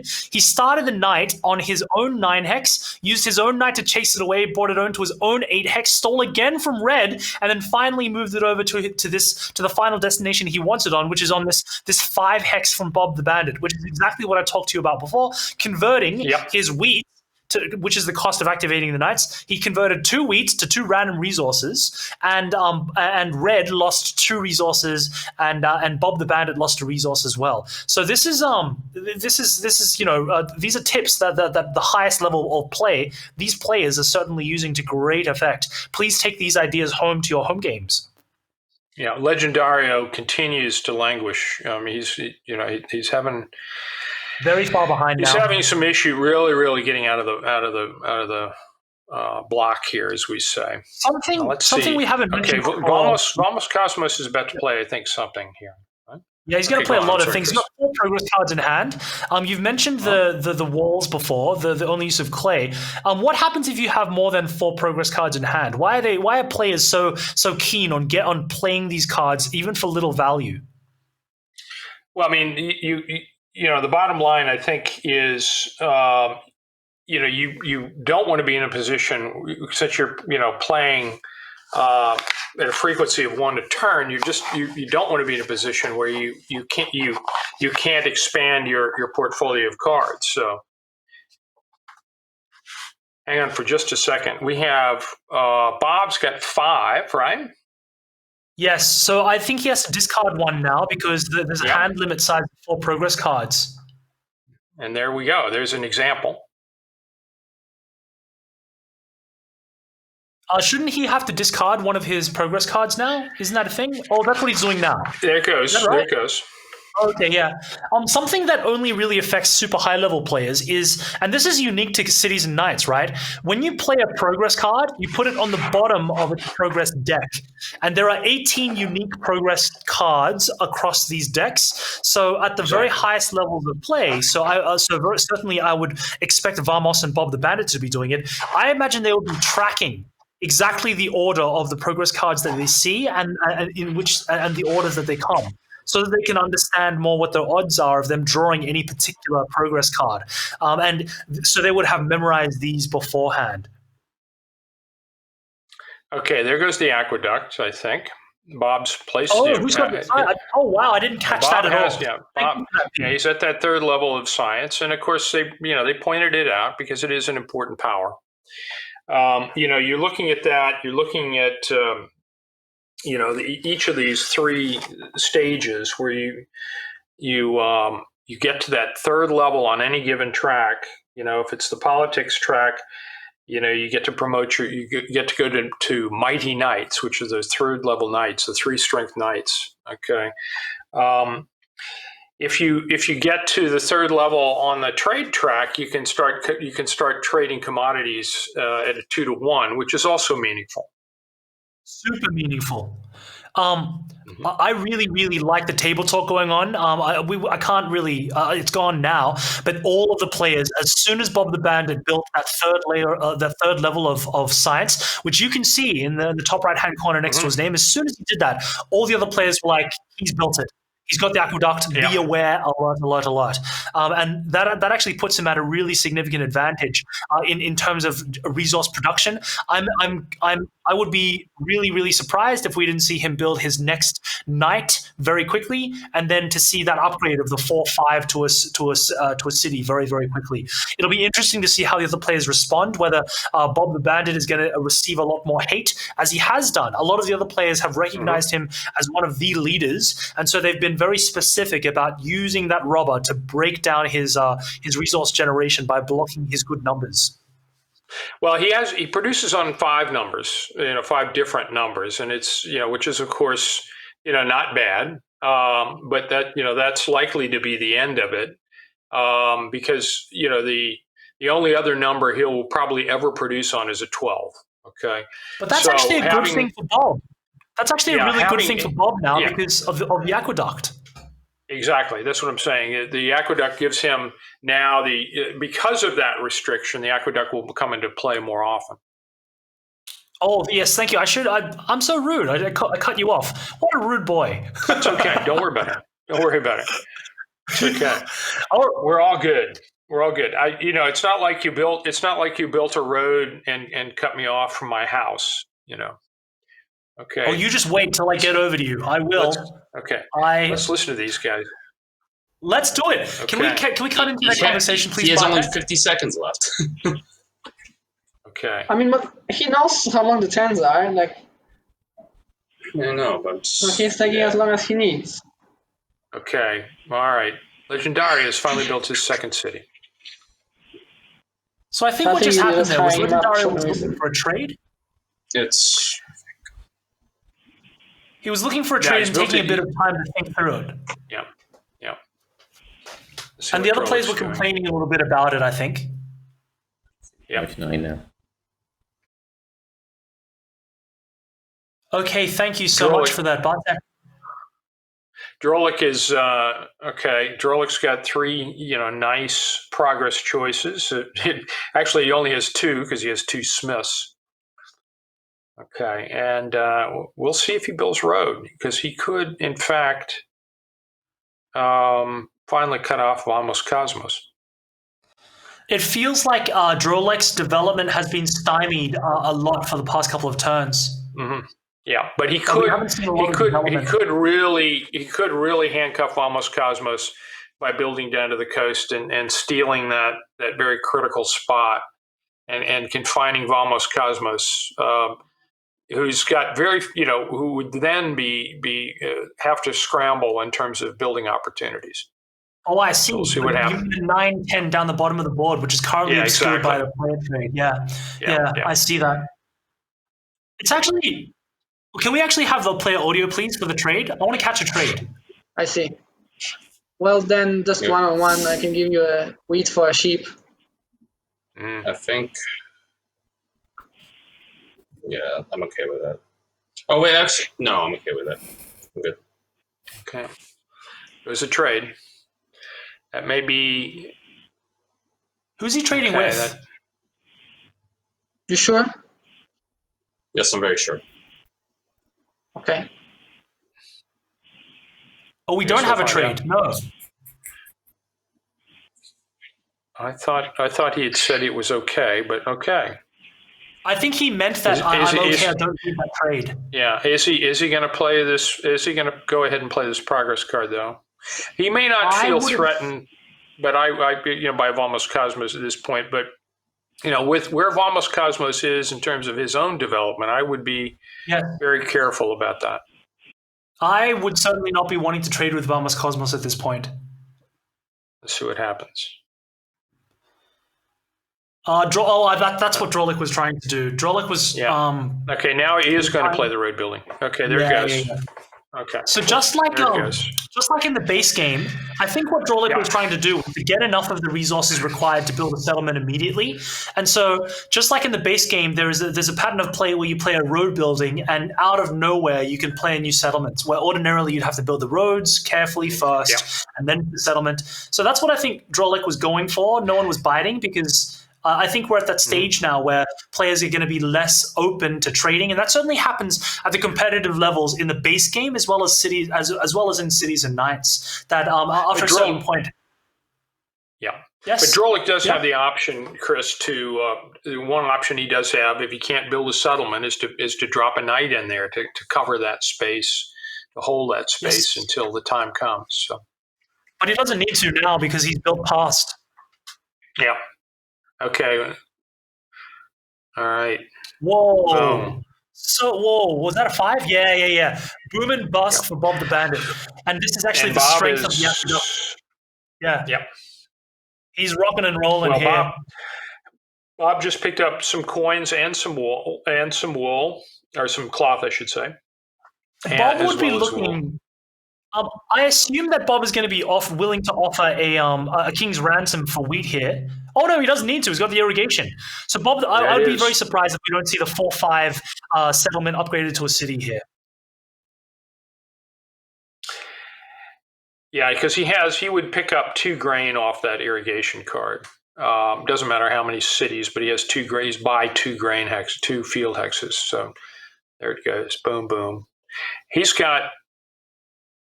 Oh, okay. So he wanted to build the knights beforehand. I wonder why. I don't quite see a reason why he upgraded those knights before, rather than choosing the settlement at 4-5 for upgrade. That's actually beyond me. I'm not good enough as a player to understand why he wouldn't. Well, I mean, he may actually feel with all of the active knights that they have now that there's going to be a defender of Catan, and he wants to be the defender of Catan, pick up that extra. Oh, yes. For those of you at home, the defender of the Catan, if you manage to beat up the bandits, if you have more strength than there are cities, the player with the most strength in active knights will get 1 victory point, and that victory point is gold. So what Bob the Bandit has just started, and Pete has so happily pointed out, is he started a war for this next barbarian to have the most strength in knights, and it doesn't look like anyone can really fight him. Red, Legendario currently has 2 strength, so in order to have more, he needs to build a knight and upgrade it, which I don't know if they have they don't have the resources to do that in hand. And then Drolik behind has 2 strength again. He would need 2 knights, and Drolik doesn't have the space. Excuse me. Yeah, it's between Bob and Vamos Cosmos, because Vamos Cosmos also has 3 strength of knights, but we'll see. Yeah. And Vamos Cosmos can up his science track 1 level, right? You just go up 1 more level, he can start building mighty knights. So Bob, this may be Bob's one opportunity to get Defender of Catan.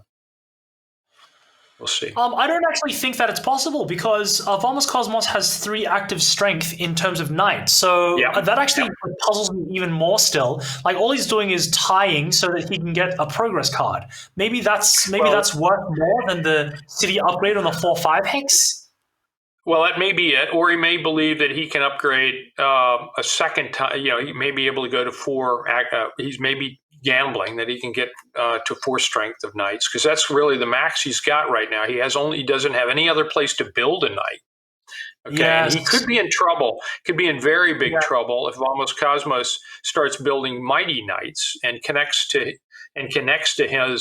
his road, because then he can start killing knights. Actually, not that that would be Vamos Cosmos's optimal move, but right now Vamos Cosmos is probably thinking to himself, where am I going to get my production on the board beyond where I am now. He's got to get his city. He's got to get some cities built up. Yep. He doesn't have much in the way of development spots unless he moves quickly. If I were Vamos Cosmos, I'd be eyeing 2 spots. I'd be looking at this 512 sheet port, which is very powerful in combination with the 9, and I'd probably bite the bullet and just take this and aim for this 912 clay port as well. They're not attractive, but where else can he go? Well, if he goes down exactly, because he could go down and build on the tip of the 9, still with a brick port there, with a clay port. If he did that, then he would cut Drolik off there at the 10-9, and Drolik would then be relegated to having to build around to the 3-1 port. But again, the big mystery for me, and it remains. What's going on with that extra road, up in the north area, along the desert? What's he got up his sleeve? What does he think he has up his sleeve to make that road useful? If he gets a road building card, he can snipe. He can go past the Drolik's position. Okay. So I might be looking at that maybe. We've just seen Drolik play that settlement at the 9-10, which is really it's a lovely play. It's a lovely play. It really is. You know what? Is. I have the Drolik's feeling in pretty that good shape. He's not doing poorly. Certainly, he's only one city improvement behind Vamos Cosmos. He's managed to catch up quite quickly, actually, which is very nice. Oh, the Alchemist. He gets to choose what the dice will be, which is really strong. It is, indeed. Now, Vamos Cosmos does have the ability now to trade 2-to-1 commodities, just as a note. That's one of, now that he's at that 3rd level in the trade. Oh, yes, his superpower. Yes. Yep. Okay, let's see what he does in terms of actually choosing the die roll, because this is a really, for some people, this is a tough decision because you're almost always benefiting someone else. But for Bob the Bandit, of course, it's a no-brainer if he were to choose, because he would like a 5, for instance. But I would be surprised if we don't see Vamos at least play 1, maybe 2 progress cards here. Well, because he's generating so many. You're right. Yeah. So many. There it goes. We've looked for a resource monopoly. Oh dear. There we are. Strong. Okay. Very strong. So he's got a knight activate. He's got a knight upgrade or a knight play in hand. He can upgrade a knight if he chooses. And that would put him, of course, in a position of 4 strength. Okay, let's see what's going on. He may be wanting to trade. Okay. Did he just placed the merchant, right? Can he get a settlement here? He's get a settlement. Okay. Yeah. He can. Yeah. Okay, now he's got a city there. Boom. And he's built a wall, okay, and he dropped the merchant in, and now that gives him an extra victory point, which is meaningful. It means also that he has an inland port, if you will, on that 6. Okay, now he's trading as if he has a port on that 6. He has until someone else plays the merchant, of course. Right, yeah, and they can steal that inland port, if you will, and that victory point away from him. Yeah. So it can be a mercurial thing. And as you pointed out earlier, Chris, now Vamos Cosmos is in the crosshairs in terms of being in the lead. Okay. Well, the great thing is, so Vamos Cosmos took the lead, which means that all of the victory points, all of the progress cards, which care about stealing from the leader, they all become active against Vamos Cosmos. But he also only has 1 card in hand, which means that now everyone else is incentivized to use those against everyone else. Can I point out, Bob the Bandit has 21 resources in hand. Yeah, which is crazy. What in the world? Oh, well, we're about to see a big turn from Bob. Okay. We're going to see a big turn. He's going to be upgrading. He's got enough to upgrade his science track. Excuse me, his politics track to 2 because he's got those 2 coins. He's got a 2-for-1 on the wheat. So I'm assuming that we're going to see some upgrades of that settlement on 4-5 finally. Yeah, he should have 3 cities coming out of this. And there we go. Oh wow! And there goes he's just got that metropolis. So he has the science metropolis. So we have Whoa. He used that Master now Merchant. He's up 8 points. Yep. He used that Master Merchant on his grain so that he could trade for the paper he needs to upgrade to level 4 Metropolis, which is an extra 2 points. That is brutal. Yeah. I think he's pretty much locked up that green Metropolis, because if he goes to 5 on that green Metropolis, nothing can stop him anymore. And he's pretty much generating a lot of green progress cards at this point, which is bad news bears for everybody else. And he's not done. He's not done. Yeah, he's generating a lot of politics as well. I mean, he's got a lot of coins flowing for Bob. So yes, that's just pretty impressive. Dear. So all the players have just said, "Oh gosh, Bob the Bandit is in the lead. It's really hard to catch him now." And I've got to agree. He's shut out now. Now the question is, how can you're going to need to try to stop Gray from expanding to that extra, that crucial 13 number. So there are four more points that he needs to gain. So the question now is, and if you look at the map, right, at the 358 port, you see almost a little M put over the top of one of Bob the Bandit cities. That's a metropolis, which it's kind of like a largest army type thing. No one can take that off him until they get to 5 on the green development track before him. So really, really powerful thing there. I believe that Bob the Bandit will be looking to get to. Sorry, Pete, exactly. Yes? Yeah, Bob's likely to be that guy. I mean, Bob is likely to be able to hold that pretty well. Yeah, Bob only has one other building spot in all probability, and that is that Woolport down on the 5 there. It's a 512, isn't it? It's a 512 on the 12 wood, I believe. It's covered up right now. Yeah, I don't. Yeah, he's not so much worried about the 12, but that 5 is meaningful. If he gets a road building card, there is a potential for him to build up towards the 10 the 10 wheat. So from the 5-8 spot. Yeah, and realistically, Clay and it would normally be cheap in this game. Relatively easy to trade for. He may have a little bit more trouble than most. Unless the 3 is rolled. I want to take this point. Right now, he's the clear leader. Yep. He's the clear leader. And I want to take this point to talk about rubber band mechanics. We were talking a bit about this off air, Pete. This idea that in most games, and you've designed a lot of games, but in most games, there's this mechanic, especially for multiplayer games, where if some player gets really far ahead, there is something that the other players can do to bring them back in line, either a game mechanic. Indeed. And certainly in CATAN, both the base game and Cities and Knights, that rubber band mechanic is the play of the rubber and the development cards in the base game and progress cards here, and most importantly, the ability to trade. So if there is a player clearly in front, as there is here, what I would expect to happen now is that all the other players should be more willing to trade with one another. Yeah. You're going to see people trading around Bob as much as possible. And, I agree. And you're going to see a robber permanently inhabiting that 5 where Bob is, because let's be real, he has 2 cities on that 5. Certainly, now, Bob yes. can drive that robber away, though, with his knight. He's got the ability. That's what. Yeah. So Bob's not. He's as long as he's got sufficient grain production. Wow. He's in pretty good Zero shape. active knights. 0 active knights and excuse me, 8 barbarian strength, 0 active knights. Shouldn't players be losing?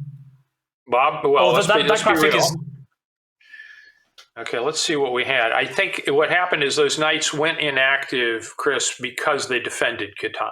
Oh, got you. Yes, thank you. Thank you. I missaw that. Thank you, Pete. So all of the knights become inactive when they defend CATAN, and so there. I was about to say. Go. Again. Here's a situation where that was now the barbarians, of course, are at 8 because if you count up your cities, you got 8 cities on the board. Okay, so but it'll be a while before those knights show again, and by that time, I would not be surprised if both Vamos, Cosmos, and Bob don't have mighty knights on the board. I would be shocked. Yep. Yeah. So Mighty Knights again, that requiring that third city improvement along the blue track and up the so blue is politics. You get politics progress cards where you can steal things from people. I think that the game has really shifted towards the commodities now. Commodities being the most important resource.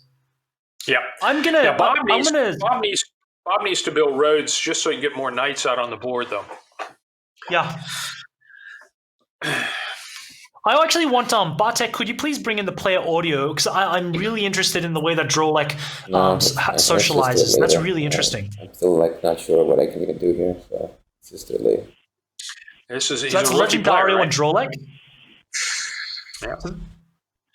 Yellow and red are speaking now, and they're being quite frank about how they feel very far behind both green and gray, and I have to agree. They really are. There are two parts of this race. Oh, the Inventor. Okay, there's a trade. Yep, there's a really powerful. They move that 5 away from Bob. This also hurts Bob a little bit as well because it actually dilutes his aqueducts. Well, if you're going to do that, you could have just told me and a better deal. You could have just said, I'm going to take them if you don't trade them for sheep.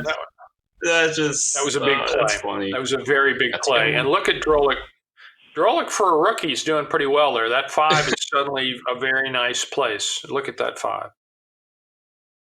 So I believe I last saw Drolek in the Hive MSO tournament, which again was really, really quite strong. And I was commentating with a former world champion, a very, very smart man. Anyway, I wanted to mention that because across the breadth of the Mind Sports Olympiad, we're not just playing Catan. We've got 90 different tournaments, and a large proportion of our player base choose to play a lot of different games because there are, the ability to think well is simply the ability to think well. It applies to different things.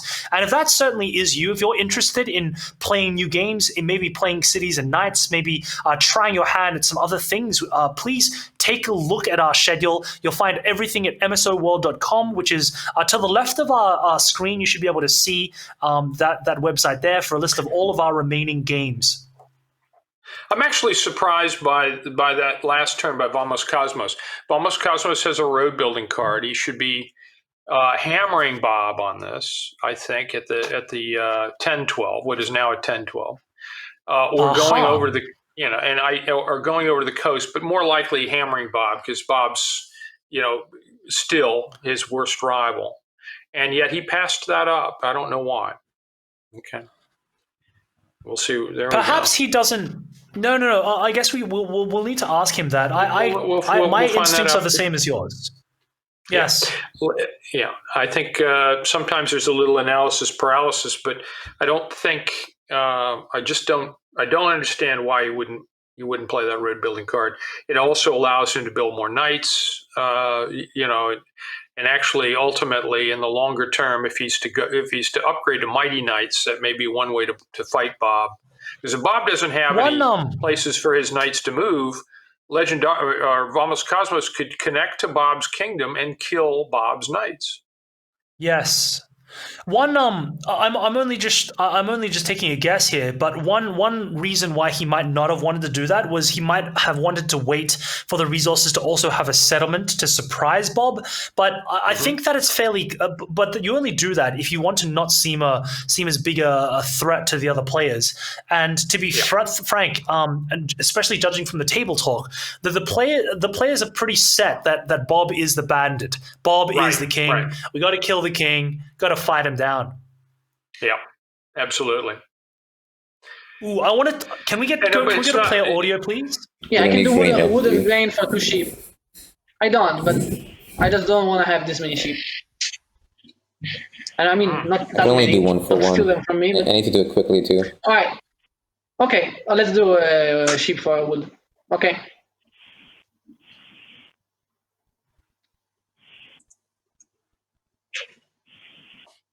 Fascinating stuff. Okay. So red and yellow have clearly identified that they're behind and they need to trade to get ahead. So they've got this. They almost have a free trade agreement going, but it's certainly really open.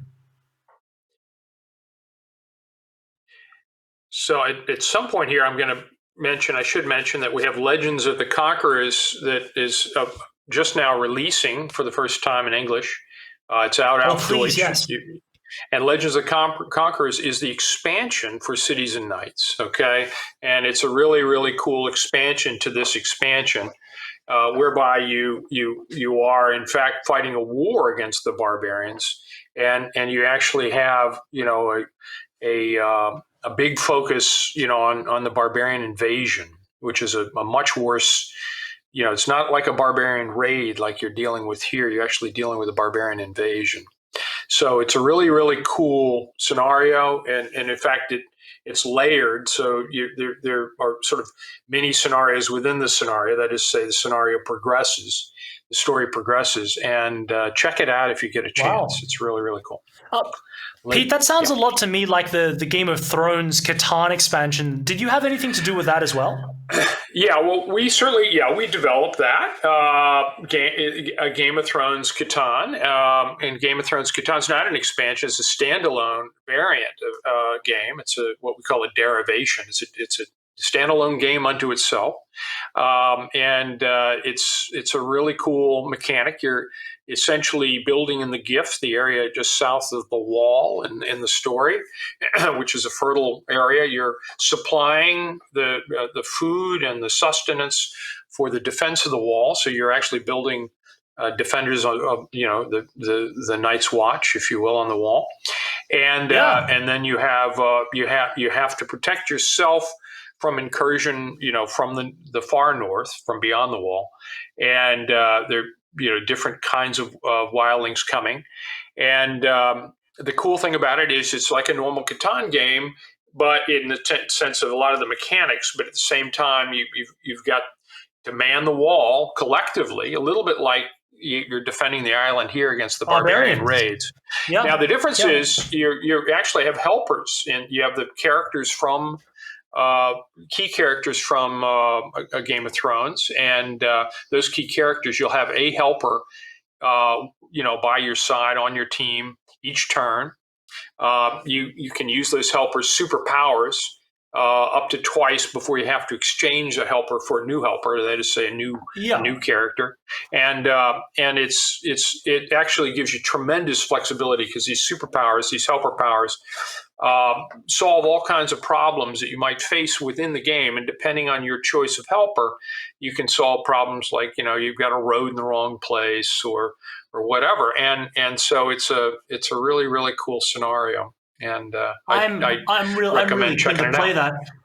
So sorry, Pete. I'm just gonna jump in there because we've had a lot of great developments happen. Drolek had an amazing turn. Yeah. We've had a lot of stuff happen. So Drolek managed to build that settlement at the 5 wood.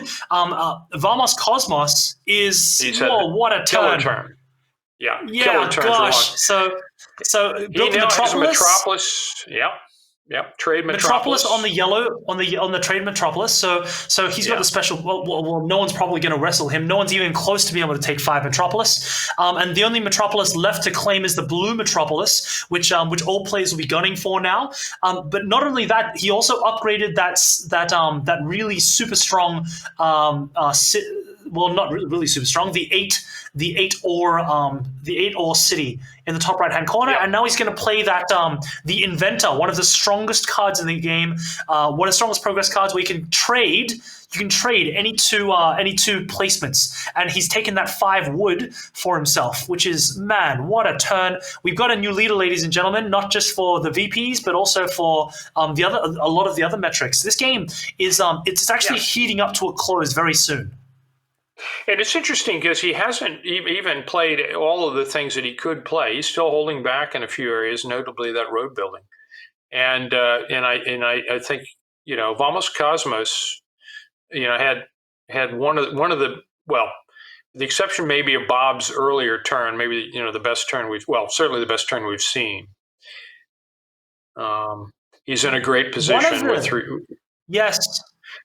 One of the reasons I think that for Vamos Cosmos, the green player, to have upgraded on that 8 is I think that Vamos Cosmos is specifically looking to generate the commodity coins so that he can go up this blue route faster than everybody else. And if you look at it, Exactly. Especially with a robber placed on Gray's 10, there is no one else who can really fight him. Gray and Green will generate more more coins than any other player. No one really can contest that. And if Bob the Bandit becomes free, which he just has, so that he's just played the robber, he's chased away the robber. In terms of production, Bob the Bandit now produces more coins on average than every other player. So it looks to me that I think Bob the Bandit is in a better position to get this blue metropolis, and then it's from there how players have to solve the problem of how they're going to get the final few points. Yeah. Well, in this case, Legendario is the only guy that produces coins other than these two. I mean, Drolik doesn't produce coins, and Sure. Legendario, produces them only on a 3. So it's that track is theirs to have.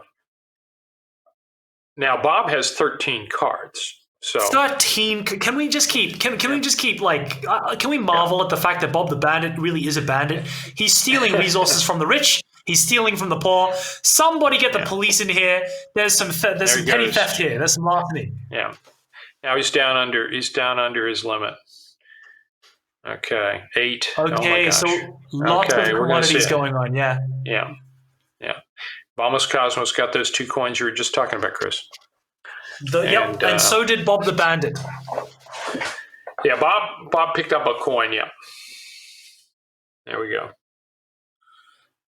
Oh, excuse me. I misspoke. So Green has 2 cities over the 8 and produces 2 coins every 8, and Bob the Bandit only 1. So this also so I misspoke. I misspoke entirely. Vamos Cosmos is not equal to. Well, I mean, I guess they're not exactly equal. Vamos Cosmos has better ability to go up this track right now, but. Like really, Bob the Bandit's his economy's going gangbusters. This is what it must feel like. And if you got a 10, of course, which is not a terrible probability.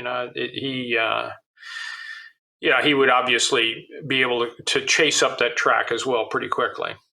We'll see. Here's a question for you, Pete.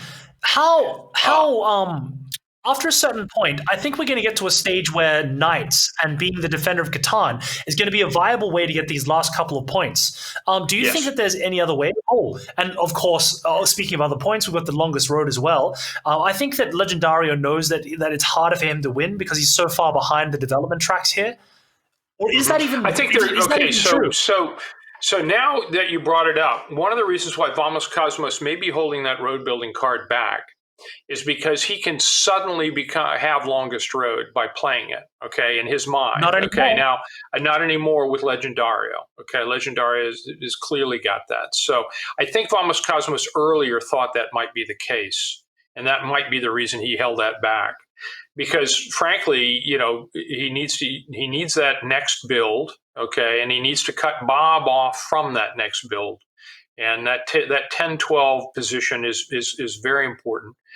Now the thing is, he does have in theory, assuming Drolik doesn't cut him off, he can also go the other way. But I think that Vamos Cosmos has got an inside track there. Vamos Cosmos also has, because of his 2-to-1 commodity trade, he can also get coin that way. In other words, he's generating, like Bob Bandit, a lot of commodities relative to these other guys, and he can. But Vamos Cosmos can trade them, and thereby generate more coins to move up that science track, move up the politics track. Excuse me. Yeah. So we'll see what happens. Something that puzzles me, Pete, and it might just be that I didn't notice it in time, but in that last turn, Vamos Cosmos lost 1 victory point and Legendario gained 1. Why is that? I believe that Legendario took the trader. He took the merchant, and if I'm correct, Legendario now has the merchant on his 6. Whereas of course, before, Vamos Cosmos had it. So that's a shift. Yes, thank you. Excuse point. me. Of course. Yes, thank you. Yeah. Thank you. Okay, and then let's see. Yeah, Drolik's a little bit of a wild card here because he's new to the game. we've seen him make some interesting moves. He could finally cut off almost Cosmos up on the north side, building up toward the coast. I'm not sure that's what he really worries about right now, but again, I can't see his development point or his progress tracks. Oh, 2, 2, and 2. Screen. He's 2 across the board. 2 and 2. Okay. Yeah. All right. Yeah, and he actually. Oh. There we go. That's really powerful. He just said, look, I'm going to trade to the bank 3 for 1, but I'll trade with you 2 for 1. Are you willing to do that? And Legendario says, no, I won't. There it goes. I think Drolik was looking for a 1 for 1. Wow, powerful. Look at that. Okay, very nice. Okay, and that again makes it imperative for Vamos Cosmos to go steal that 10-2 from Bob the Bandit. But we'll see what happens. Okay, he's got the road building opportunity to do that, and he could build. My guess is he can also build a knight, but we'll see. He only has 6 cards. So. He does have a trade. This is really turning into a very, very, very tight and very fast game. So well, look at where Legendario is now. Legendario has just come storming back. Which I have to say, I'll be honest with you. I thought he was out of it, but ultimately that knight play early where he pushed Drolik away and got to the coast is paid off. Well, I would say I'd temper that idea with the fact that Legendario's points are temporary, as we just saw, because Vamos Cosmos took back the merchant cone, which is only 1 point, and Legendario's other 2 points come from the longest road, which, to be fair, no one else is contesting him for, apart from Drolik. Drolik has the potential to steal that with 2 more road plays, which you can see in the summary in the top right-hand corner. And those don't produce anything. Longest road doesn't produce anything for you. No, it doesn't. And so those 2 points are not production. What we call production points, which is important. And can we just marvel Yeah. Sorry, I just wanted to say, can we just marvel at the fact that Bob the Bandit on his turn again has 14 cards? What in the heck? Where is he? Bob the Bandit is shopping at Aldi. Bob the Bandit is buying Bitcoin. Bob the Bandit is in your house stealing your pantry goods. And he's about to do some mining, I suspect. Actually, we have to see a little action here, on the Knights. It's interesting. Bob now has he's going to get Defender of Catan unless something odd happens. He's about to get Defender of Catan. 4 strength. Yes, he is. He's got 4 strength. No one else is going to. And those points, that extra victory point from Defender, I think it's going to be crucial. I think that the end game is going to be. I think that's one of the ways that these late gamers are going to be making that shortfall is just these defenders. I think we're going to see like a knight battle, exactly what you talked about before, expanding roads just to get access to knights and then trying to get up to mighty knights, which, can I say, both green and gray both have gone up to that crucial third politics, that third blue development level, which means that they've got access to 3 strength knights, which you can upgrade using 1 ore and 1 sheep each, which, like, their economies both are booming. They've got access to all the right resources, and it really is, in my mind, a 2-horse race. What do you think about that, Pete? I absolutely agree. I think the real question right now for me is Bob about to move one still further up on the politics track? For the Metropolis. There we go. He can't. Yeah, he doesn't have the resources. Well, he does have 12. He had 12 cards, but now he's making. He made his move to finally build another road, and he only built 1 road. I might note, which is surprising to me that he still has 7 cards.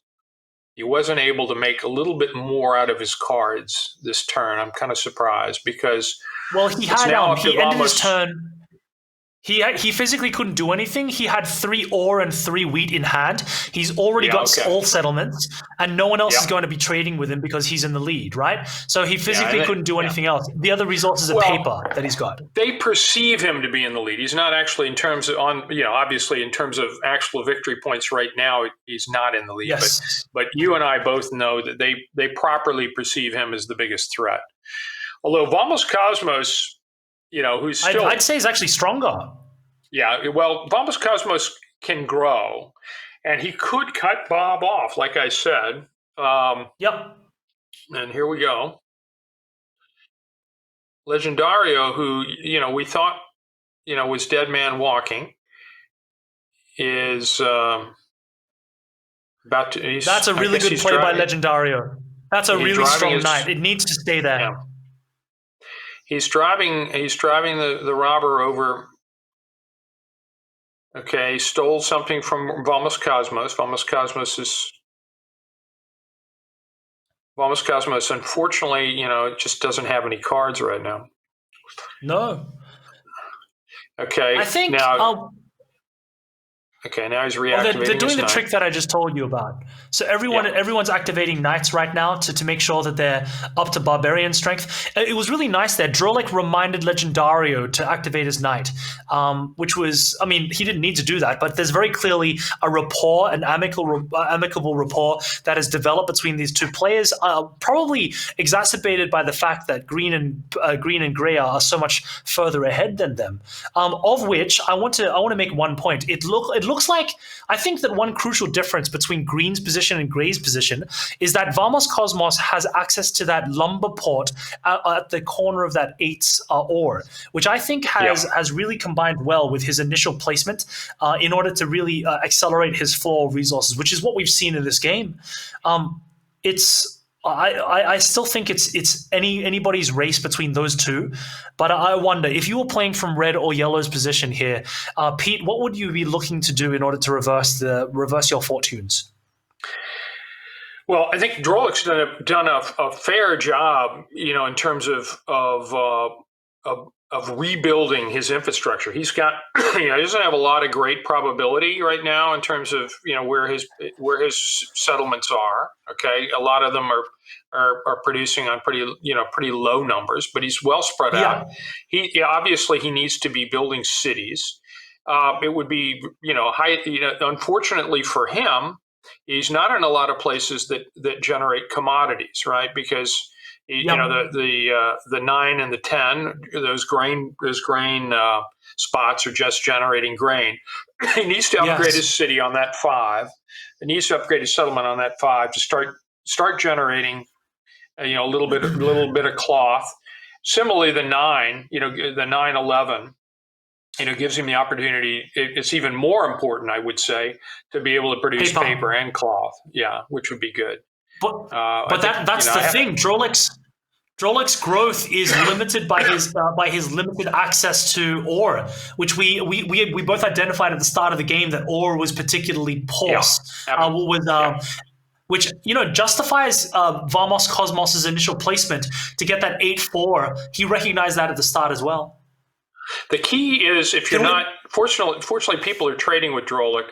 That's one advantage. If Drolik can get up, get to the trading house and start trading any commodity at 2-1 and start generating more commodities, he can get coins. But that's really where that's the only way he's going to get the coins. Certainly. In terms of ore, again, it's a matter of just developing your trade track. You might be wondering at home why Drolik's turn is taking so long. Bartek, could we switch into player audio, please? No, you'll be going to 9 points, then a couple of those 11 points.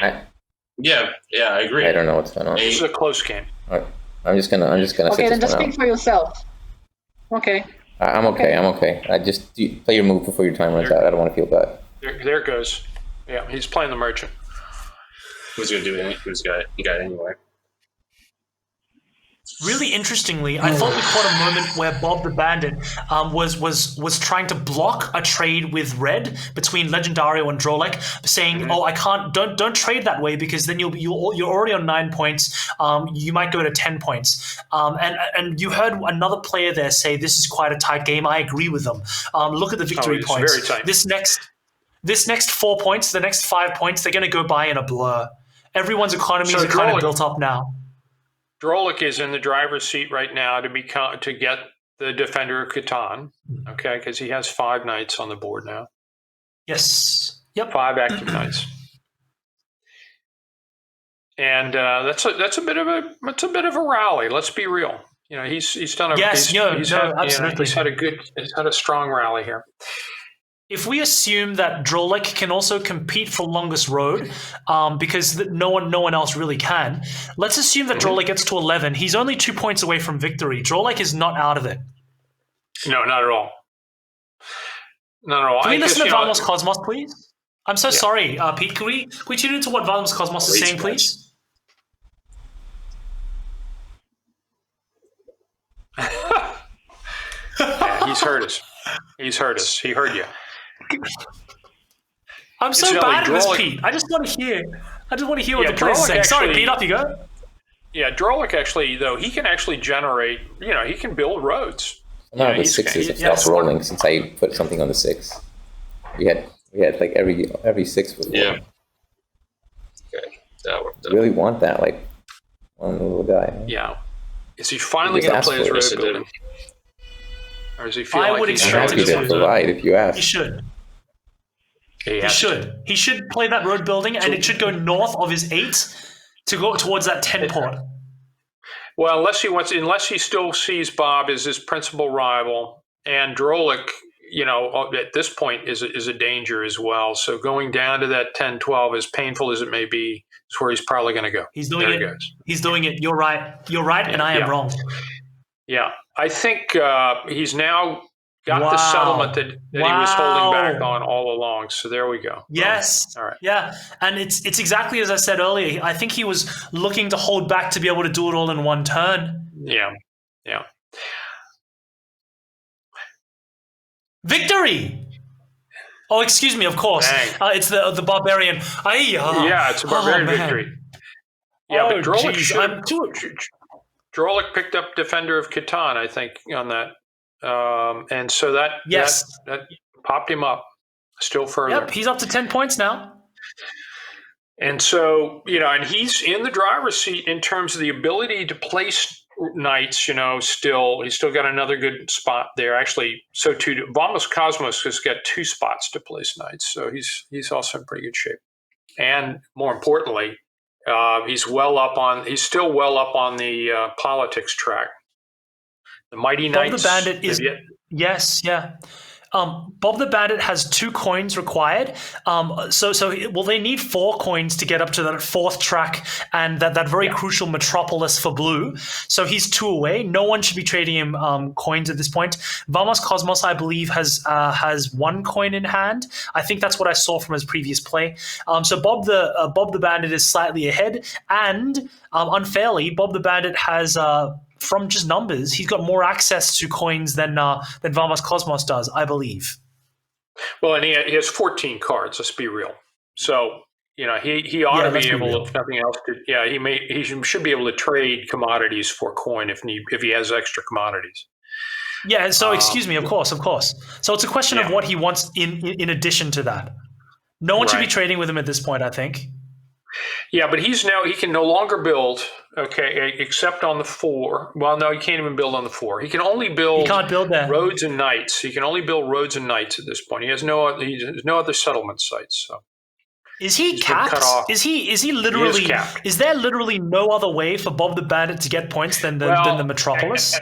Can he win? If he can break across the coast, in other words, if this is interesting. Vamos Cosmos has never played a road there, but if Bob the Bandit can play 3 roads to the coast, then he could build 1 more time. But that's a long shot. I don't think he's looking for that.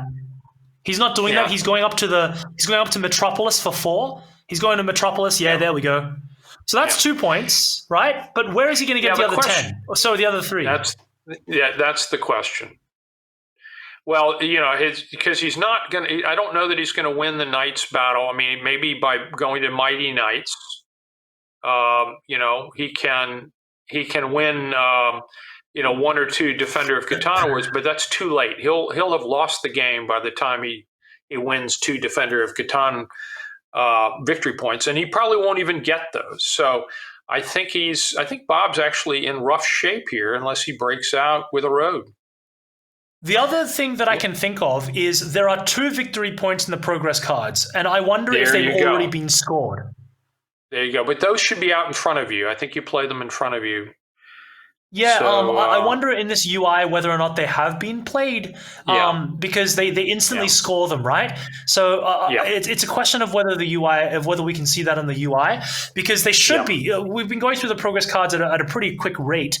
I'd imagine that they've already been scored previously, which means that Bob the Bandit, these next 3 points are going to be in Everest. The only way he can climb them is by defender, is by the defender of Catan, I believe. And I don't think the game's going to last long enough for him to win that way. No. So I think, but there may be, and we'll see. There may be, longest road. One stray. There may be a stray victory point out there. I don't think he can win longest road just because. Let's be real. You've got now a Legendario has. You'd have to build a 10-length road. And Legendary could very easily drop 1 or 2 road lengths in. Yeah. Given the fact that he is producing, look at Legendario's brick production. He's got a little bit of wood production, so I don't think that's going to happen.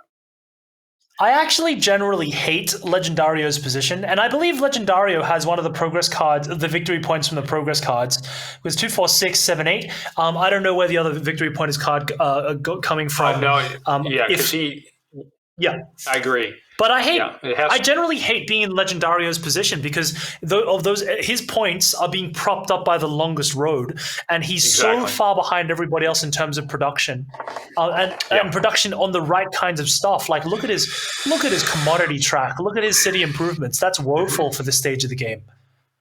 But he does have, the interesting thing is he can build a settlement, upgrade it to a city, pretty quickly. Yes. He's got expandability, which is never terrible. And there goes one of them right now. I think that's his only benefit. Yes, absolutely. I think that's Legendario's only real benefit, to hope to stymie the game long enough for him to be able to.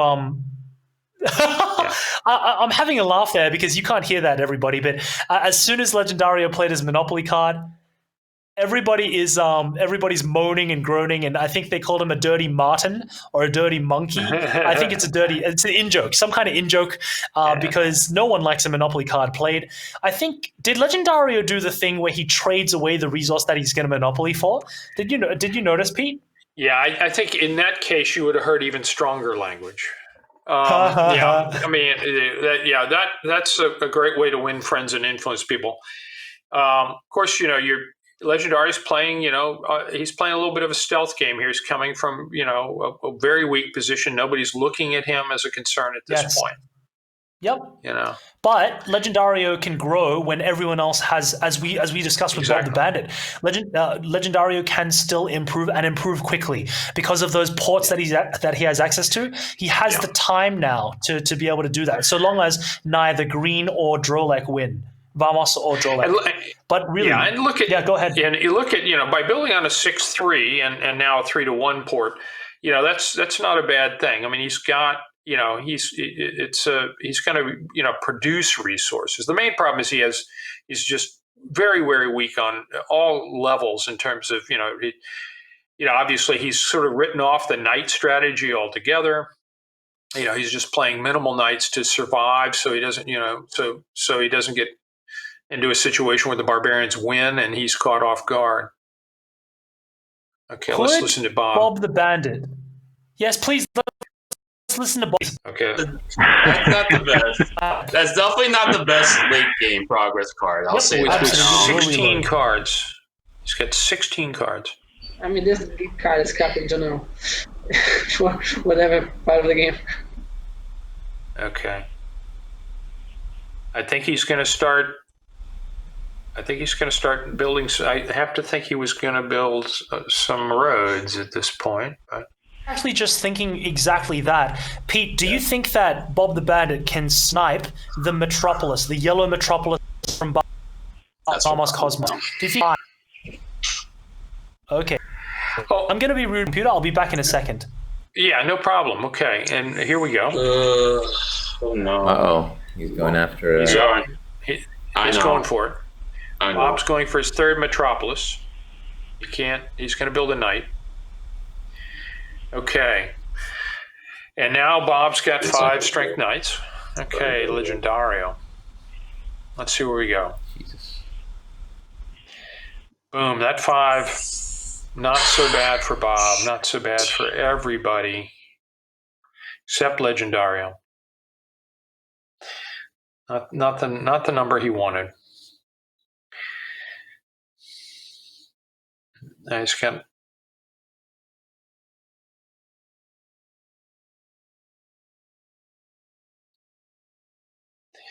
There it goes. Okay. 4 cities. And a pretty strong production. Overall, able to generate quite a bit of production. Plenty of places to place knights, although at this point I think he's written off his knight strategy.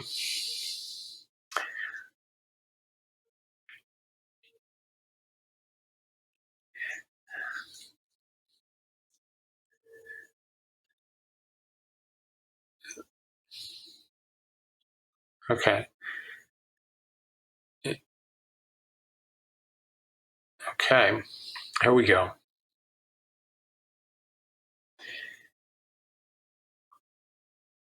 Big turn for Legendario.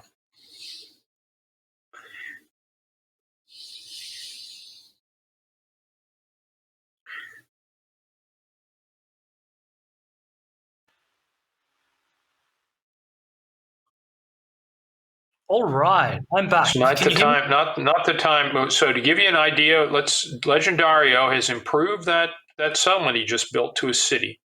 So now he's got 4 cities. He's now looking at whether he's exploring whether or not he needs to do a night activation for no other reason to protect himself against the robber. Do not count anybody out at this point. This is a heck of a close game, and it's in large part because Bob got bottled up, even though he had that early lead. He just physically got bottled up, and frankly, Vamos Cosmos allowed Drolik, to run wild along the south coast and come back. Yeah, that freed up Legendario because, frankly, Drolik and Legendario have all the building room. So yes, they do. It's very, very interesting. Drolik actually would have this game in hand had it not been for Legendario's early knight move to cut him off and drive his knight out of that 6-9, what is now a 6-9-2. But, what? Yes. Mm-hmm. But you're looking at a situation, but both Legendario and Drolik have a pretty good card count. They're not out of it. They certainly are not. Goodness gracious. We're coming down to a place in the game where there are very few additional routes for most players to advance their game plan to get closer to this 13. Mm-hmm. Bob's going to get another victory point. Yeah. As Defender of Catan?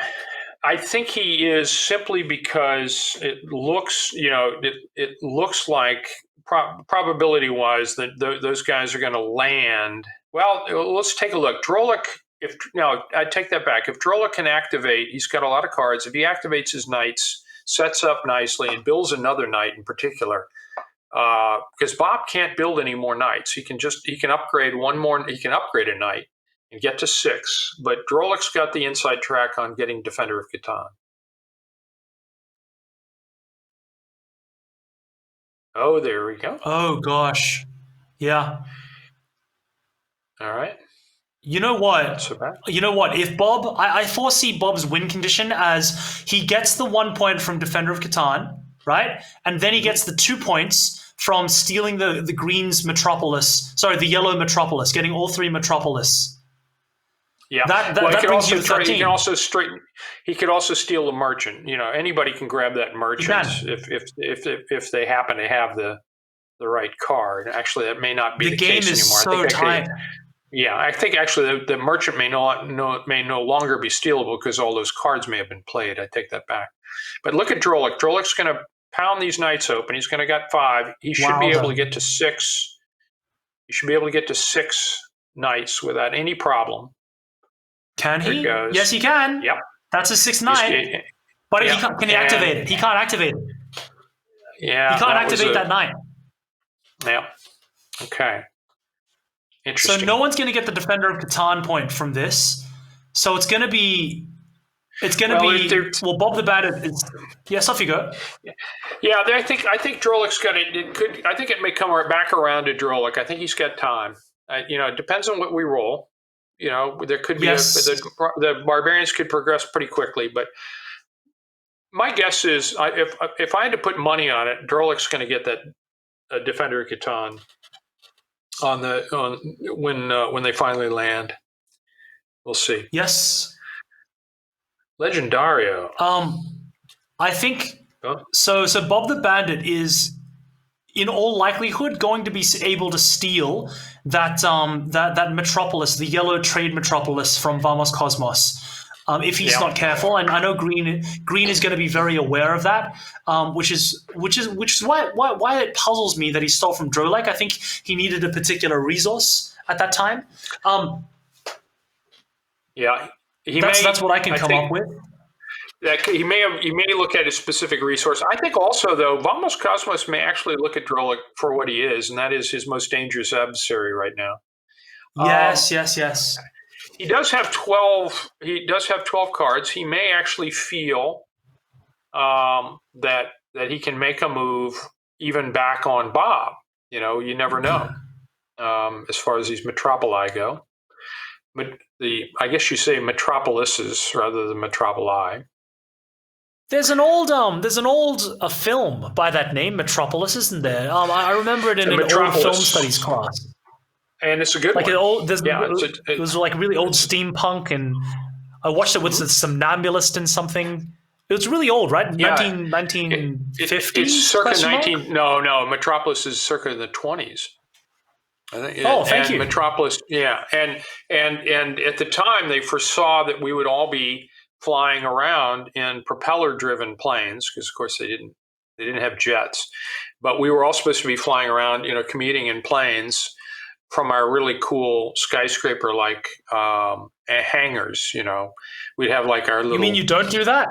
Mr. CEO of the best board game in the world? Come on, man. I actually, we have a zip line from the house to the studio across a Japanese garden. That's as close as it comes. Stop it. That's as close as it goes. I wouldn't put that past you.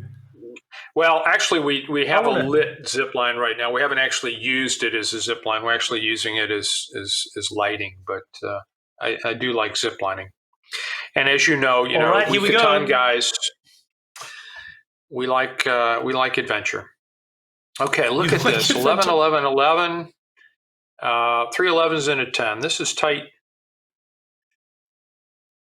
It's one of the reasons the game's taken as long as it has. It's a good game. The players have really understood the texture, and they've kept down the people who needed to, and they've facilitated their own growth by getting trades up. Yep.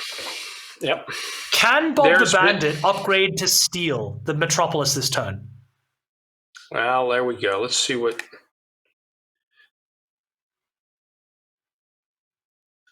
I don't think so.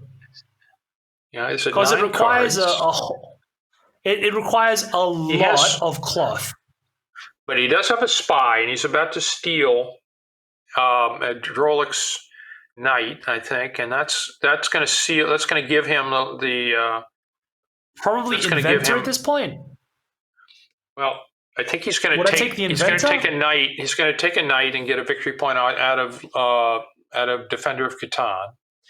I would play the inventor, and of course he can play Master Merchant as well, because he's behind everybody. So really, he's got a lot of flex. He chose Smith. He chose neither. Okay. So he's just upgrading a knight to try to get the defender. But he's going to the strong knight. Yeah. Did he steal? I thought he stole a knight. His main problem is he doesn't have any positions to place knights. Yeah, but he's at 7 strength. He can upgrade. Yeah. So he's certainly going to go for defender. Yeah. He can get to 8 in terms of knight strength, which is pretty dang good. Does he have? He's got what? Four more cloth. He can do it. Yeah, I actually misspoke because he had a spy. So he did not. He couldn't steal. Yeah. Can he get all the cloth he needs to go to 5 cloth right now and get the? No, he can't. He's one short. He's one short. He's given it up. Yeah. Bob the Bandit came really, really close to just winning on the next Barbarian boat. So he's the big boy now. Everyone's spider senses should be sharp, and they should know that that they should either be feeding Drolek the ability to make more knights to fight him, or winning now. Really, the window's now. Can we go to player audio and boost it for the rest of the game? Because this is really critical now. Martek? Yeah, the deserter is the... For a grain? There's the I'm not going to win. I just want to get 12 points. I just want to get 2nd place. I've heard that before. Okay, and what's going to give me? Yeah, 2nd place. What's up? Second place is 4. Who knows? So, wait, what are you going to give me for a week? No, he's probably got a merchant card. Don't do it. Yeah, I don't want. I don't have a merchant. He doesn't have. How about you let him talk, eh? guys? Let him talk. I'm okay. I'm okay. I do not have a merchant. I have no way to win. I'll give an ore. Of course you do. Anyone can win any minute by just putting a merchant card. I will not take an ore, but anything more? Yes. Anything more than an ore? You want a cloth? Cloth? No. No. I love this. Legendario is going to be playing his deserter on Bob the Bandit. That's what I'm going to say. He has to play the deserter, I think, this turn. Must. Okay. Yes, must. Or just not trade. I mean, the odds are so good that there won't be another opportunity around. There goes Legendario, though. I think Legendario, he can't build any more cities, but and he can't likely. I don't think anybody can steal the merchant back at this point. But that merchant card has suddenly become one of the most powerful cards in the game because of that one VP. Yeah, exactly. Vamos. But I think which one of the two are we more worried about? Moved before a couple times. I'm not sure how many cards. Which one would you take from those two guys? I don't know that that's movable at this point. That's really exciting. They're actually openly talking now. Well, I will give you an inactive one. He has a deserter, he can take it. I actually don't know. If you take off, go ahead, then you put Drolek on 12 points, which is too close to a win. Yeah, I think this is. All right, I'm not going to play it. Right now, I'll just not play it. It's unclear what's happening, so I don't know. Can we bring the player audio down, please? I don't know why he didn't play the deserter. There was no reason not to, and steal a 3-strength knight. Yeah, it wouldn't. So it wouldn't steal a 3-strength knight from the Bob the Bandit. No, he couldn't. Yeah, because he doesn't have that. But he could have stolen one of Bob's knights, I should say. I think he should have. I don't think they realize just how close Bob the Bandit is from victory if Bob the Bandit takes this Defender of Catan. Because if he does, that's 2 points plus an extra 2 points from the Metropolis that he's on the cusp of stealing from Vamos Cosmos. This is really, really tight, and it's coming down to the wire.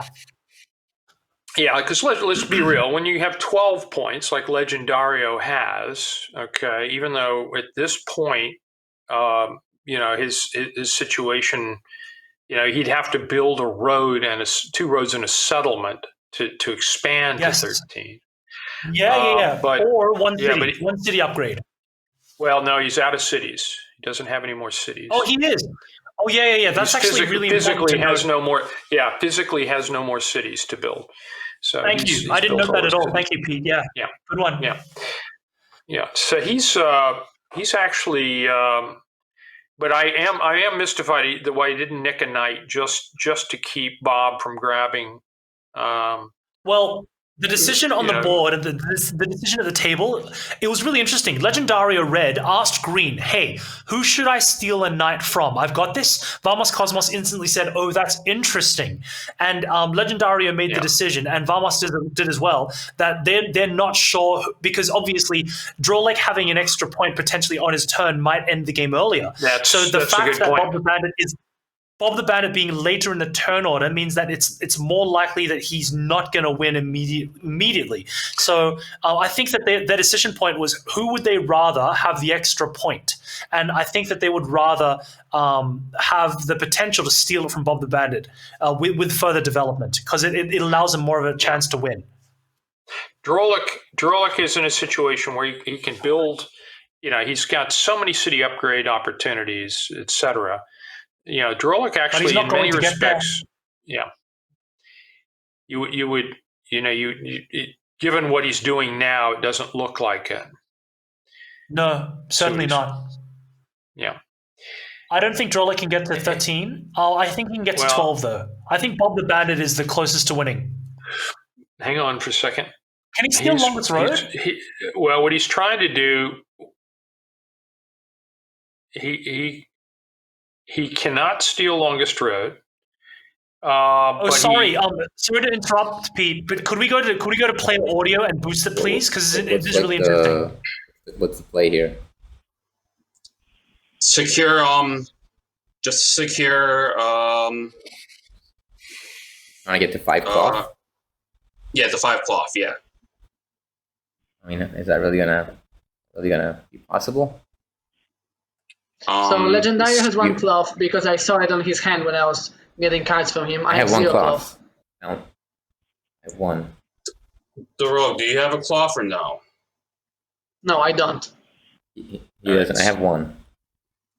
You have 1. He has 1. Oh, what's the play here? Does he have 1? Very cool. So player audio down again. Thank you for me, Bartek. So Pete, that's really interesting to me, because Vamos he's very, very aware of what we both know, that this 5 Metropolis from Bob threat is real, and that could definitely win the game. But it looks like the other players just don't have the cloth to be able to feed Vamos in order to solidify that Metropolis, which would be in all of their interests right now. What do you think about this, Pete?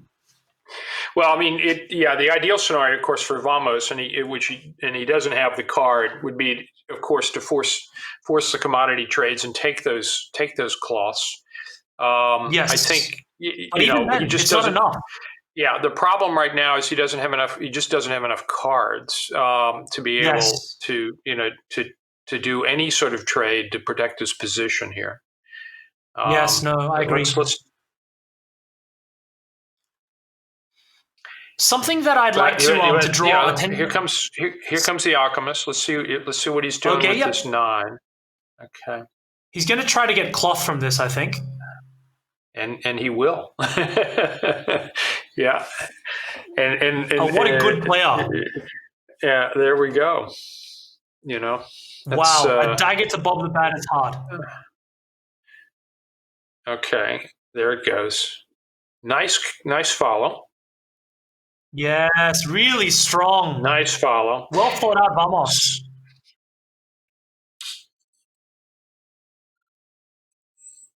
Did you all hear that? Is the player chat active? Okay, could we make the player chat active? Vamos said, "Guys, this is not for me to win the game. This is just to stall the game." I did it in time. Okay, so he's secured. I think that has just given Ben the game. It is not. Yeah, you have given him the game because he will make a settlement and it's done. Not going to win. Now he's in a situation where he may not be able to build. It's very, it's going to be interesting to see. I don't know what Legendario has up his sleeve, because again, he has less flexibility, but he has complete expandability. Oh my God, that was Drolik. Drolik, I would say, Drolik's in the driver's seat. He steals that one. Yeah, Drolik's in the driver's seat in that he can upgrade to cities fairly easily. Yeah, it's a piece of cake for him. Everybody just drew a yellow progress card, and some of them might have been the merchant, which might give you that extra victory point. If Legendario drew a merchant card, I think he wins. Yeah. Let's see what we have here.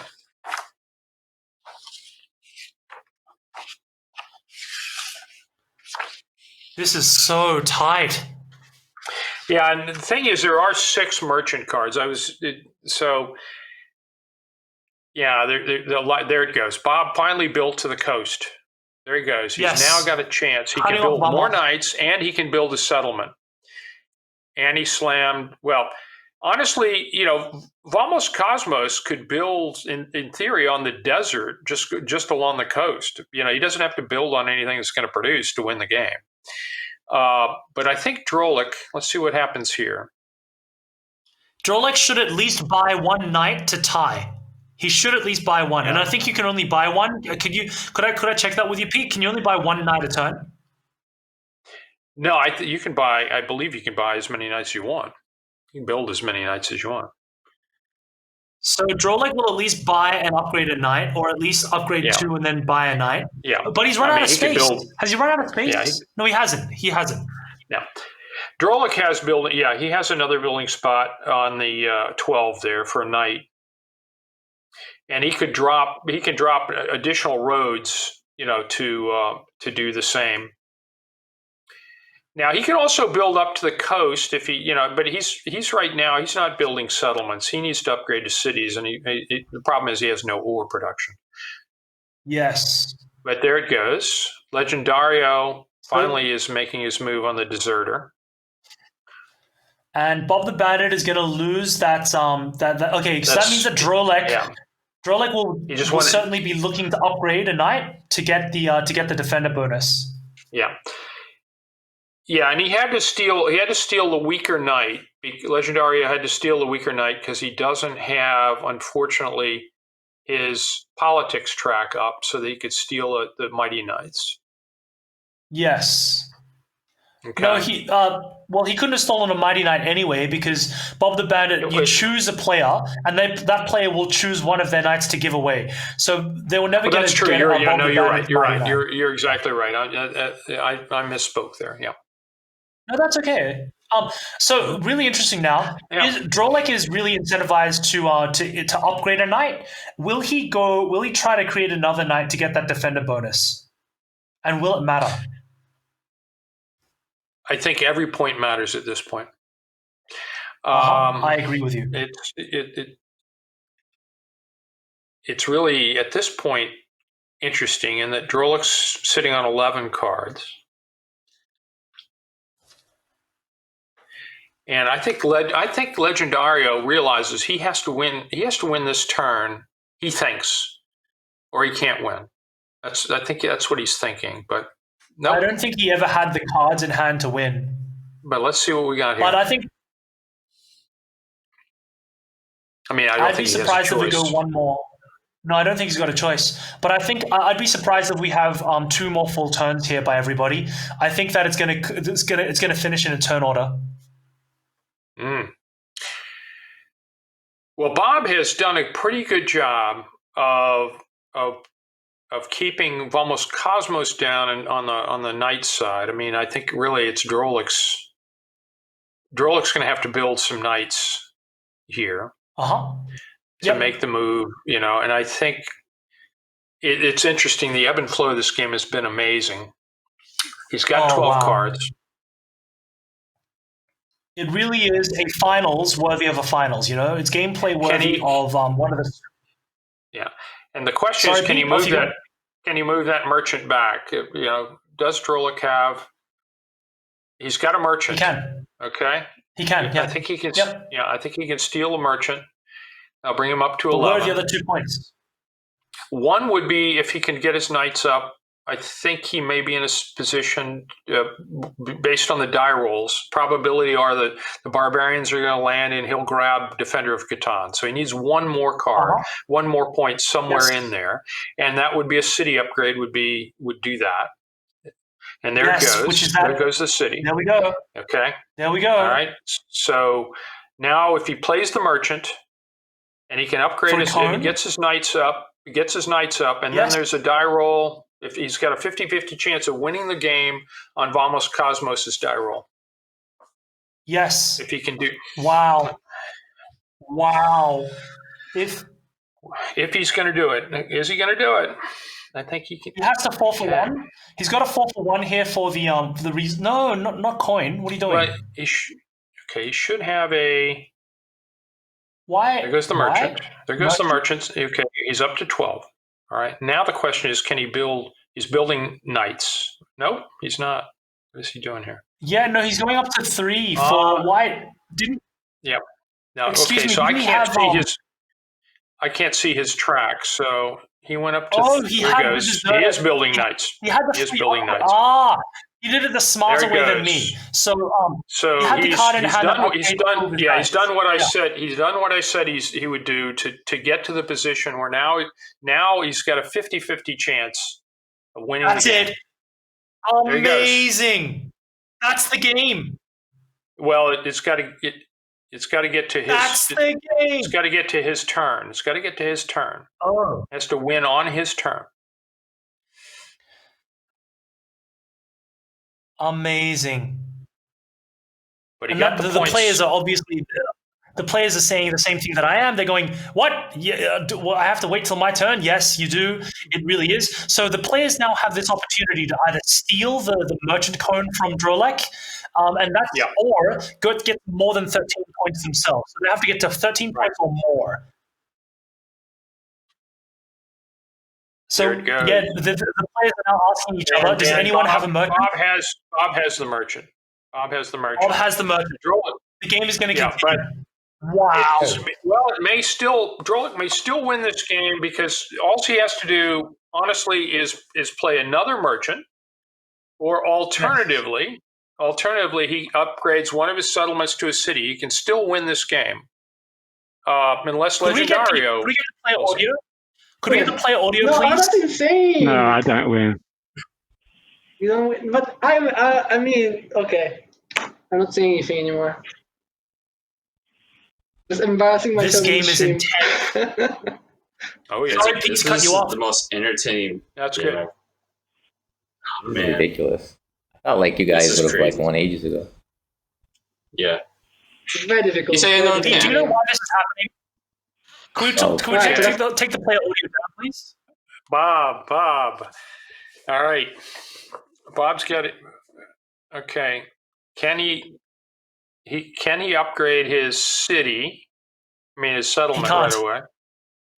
He cannot. He doesn't have the resources. Yeah, he's got, unfortunately, 5 cards. Pete, do you know why this is happening? Because I do. These players are putting on a show because of you, Pete. They just want to impress you and the folks at home. We are lucky. Well, they are. This is what happens when you are inspired by the CEO of CATAN. Right? Here I think, ladies and gentlemen, what a great game. I have to say, there have been some mystery plays here that there we go. Hang tight. Oh my gosh. Can we get the player audio, please? Take player audio up, please. Let me just make sure I don't do anything stupid, but I have this. There he goes. Well, I thought I had it, and I didn't know you can't. You're winning on your turn only. That's amazing. Making sure, but I do have this. Yeah, you should have it. My God! Wow. Guys, what a game! That was unreal. Well played. Bravo! Thanks, guys. It was so fun playing with you guys. Wow! Longest game. I mean, it's my first day. 2 hours and it's my first day playing this game, but that's nuts. That was. Thank you, sir. Okay. Thank you so much for that, Bartek, and thank you, players. Holy crap, Pete! What an ending! Yeah, it was a fabulous game. It was a long game. It ebbed and flowed. There were a couple moments there where I was saying, why didn't somebody build this road to cut somebody off? And in the end, it's so funny. You were talking about it at the beginning. I kept, saying, Brick actually, in the end, helped win the day, because indeed nobody was paying any attention to the roads or to the expansion of their principalities, and Legendario Yes. just built and built and built, and he played. He took what the land gave him. Like I keep saying, if that was what Catan was giving him. All the other guys were doing what you would normally do in terms of developing their cultures. But Legendario realized, wait a minute, I'm the guy that have the settlement opportunities. I can build all my cities. I can expand. If I just focus on that, nobody's going to pay any attention to me. They're not going to be focusing on my knights. After a certain point, we have so many knights that these guys are going to be fighting over Defender of Catan. I don't have to worry about my cities getting hammered.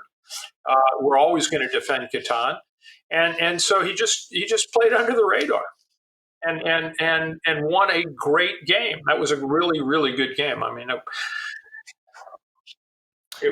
The thing that really surprised me, and thank you, Bartek, I heard that. We're going to get the winner interview in about 30 seconds to a minute. They're going to refresh themselves slightly. After that marathon, 2.5 hour game, they're going to come back. The thing that really, really shocked me, right, was, I don't know if you heard that in the very final wrap-up of the game. First of all, there were two things, really. Number one, how delighted the other players were for that incredible game. Right? The sportsmanship in that final conversation, that's exactly why I come back to the Mind Sports Olympiad. That's why I choose to play games at this level, because without a doubt, we have so many kind-hearted, intelligent, beautiful, courageous, compassionate board gamers out there willing to applaud a fantastic game rather than the less sportsmanlike idea of losing out on that $150 top prize. They were able to enjoy that game anyway. The second thing that I wanted to pay attention to is Legendario's last point.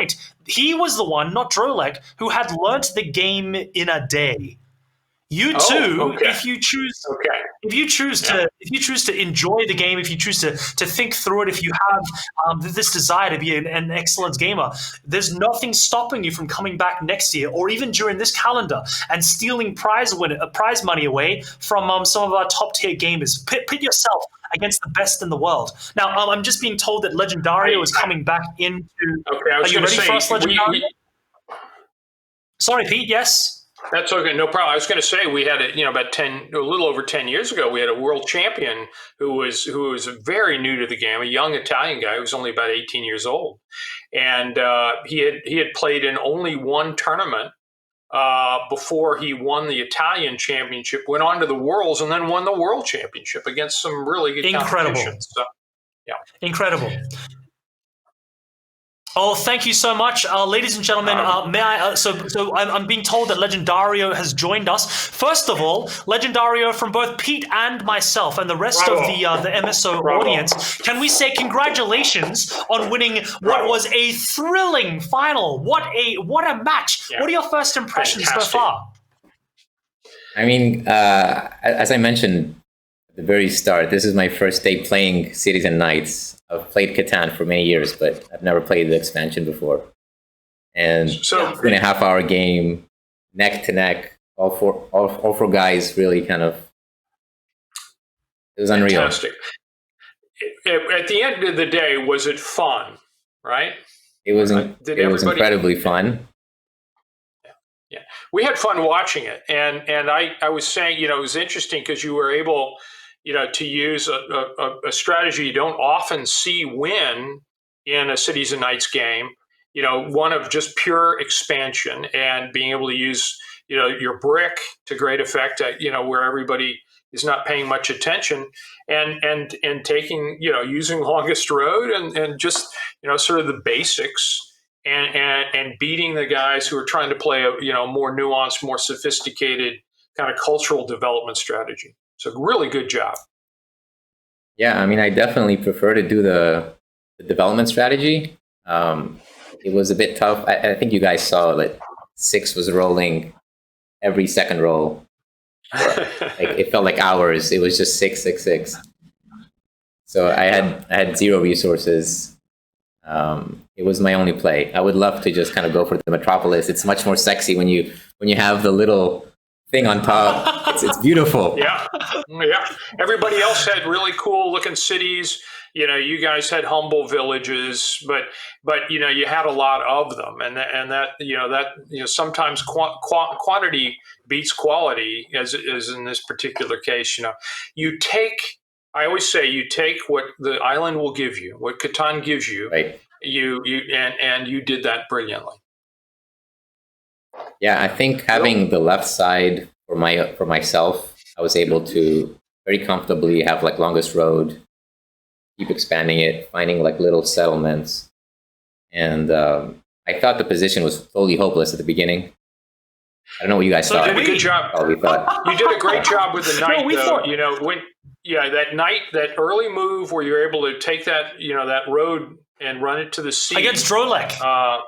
That was a real nice, displacing Drolek. That was a key moment, and ironically, you didn't play much of a knight strategy after that, whereas everybody else was going there. But that you were the guy that made the big move with the knight early, and ultimately that paid off.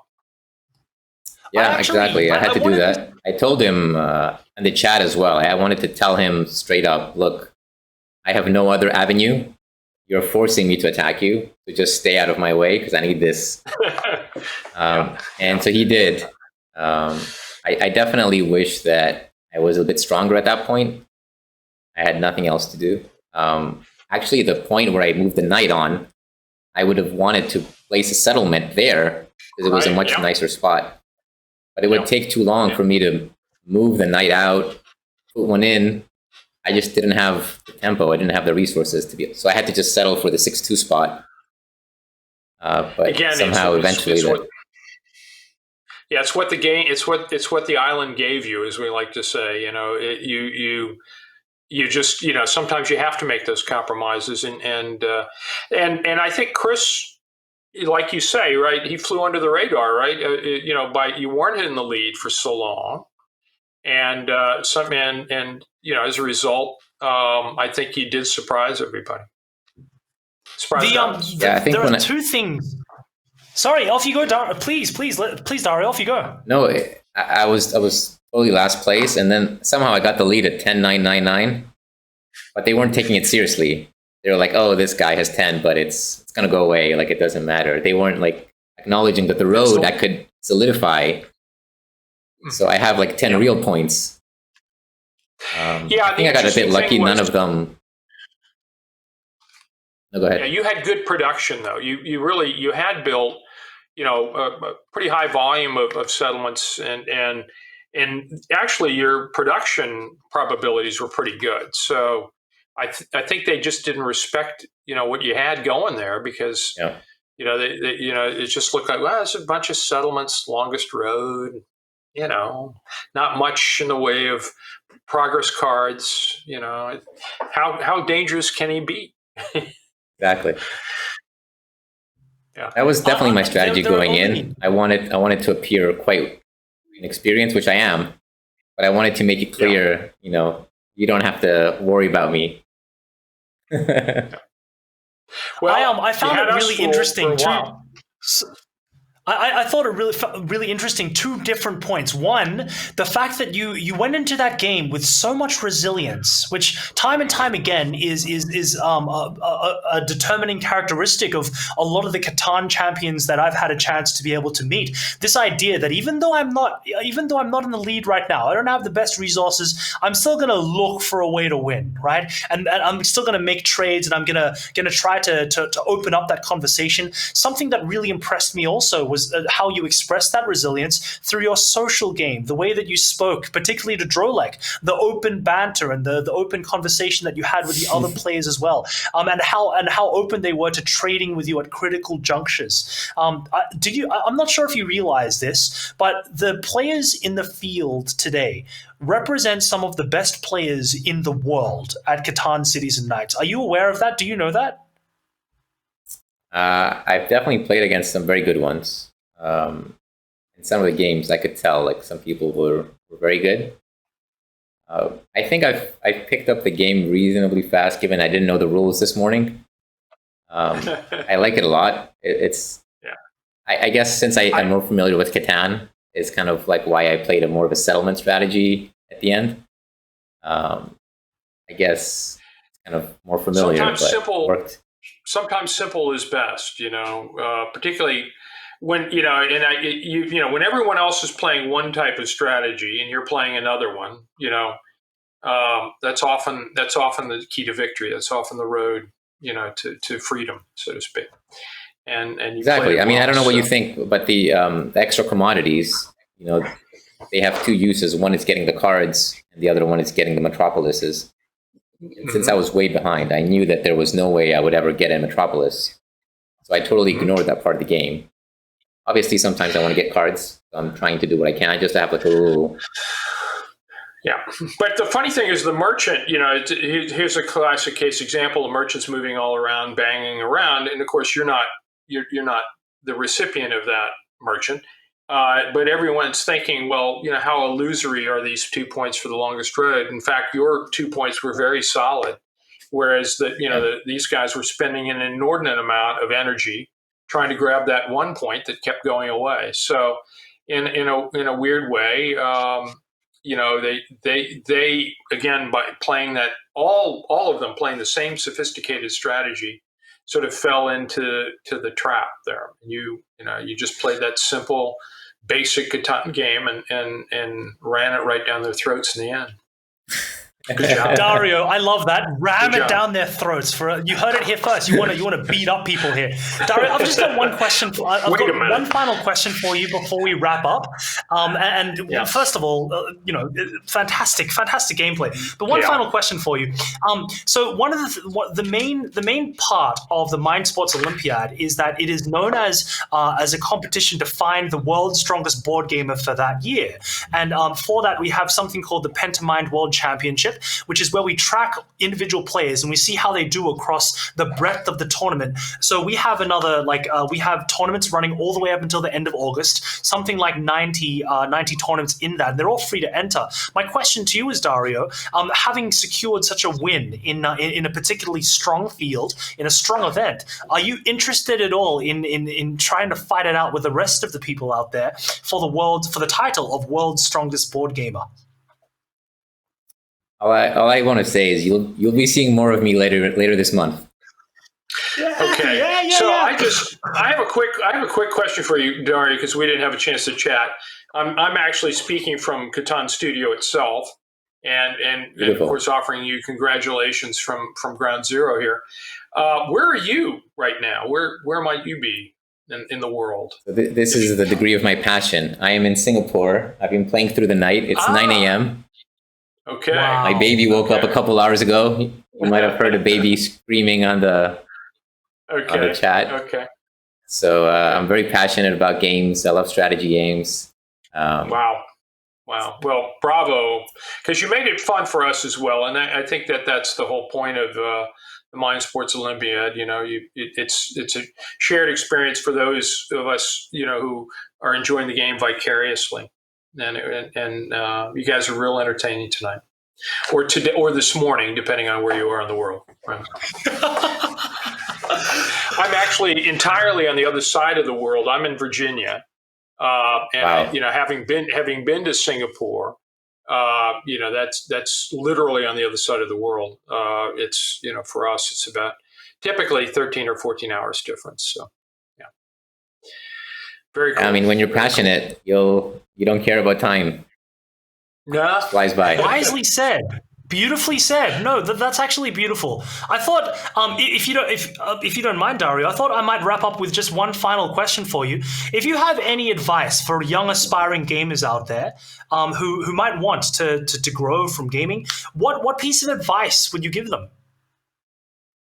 I think try to break a game down into decision points and make each decision point as correct as you can.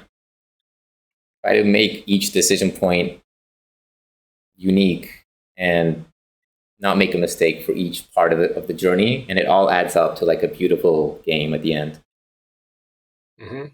Yeah. I really like that. That's quite poetic. Yeah, every journey begins one step at a time, right? And Exactly. and as you and you proved that tonight very well. That was really nice. That was really good. Well, you're Thanks, guys. I mean, I'm amazed you managed to. It's such a long game. I mean, just commentating it must have been tough as well. Well, it's my first chance to get be part of the Mind Sports Olympiad crew. It was a lot of fun. It was good getting to know Chris and the team, and for Catan Studio, this is great because this sort of coincides with the UK Games Expo and a lot of other things that are going this time of year.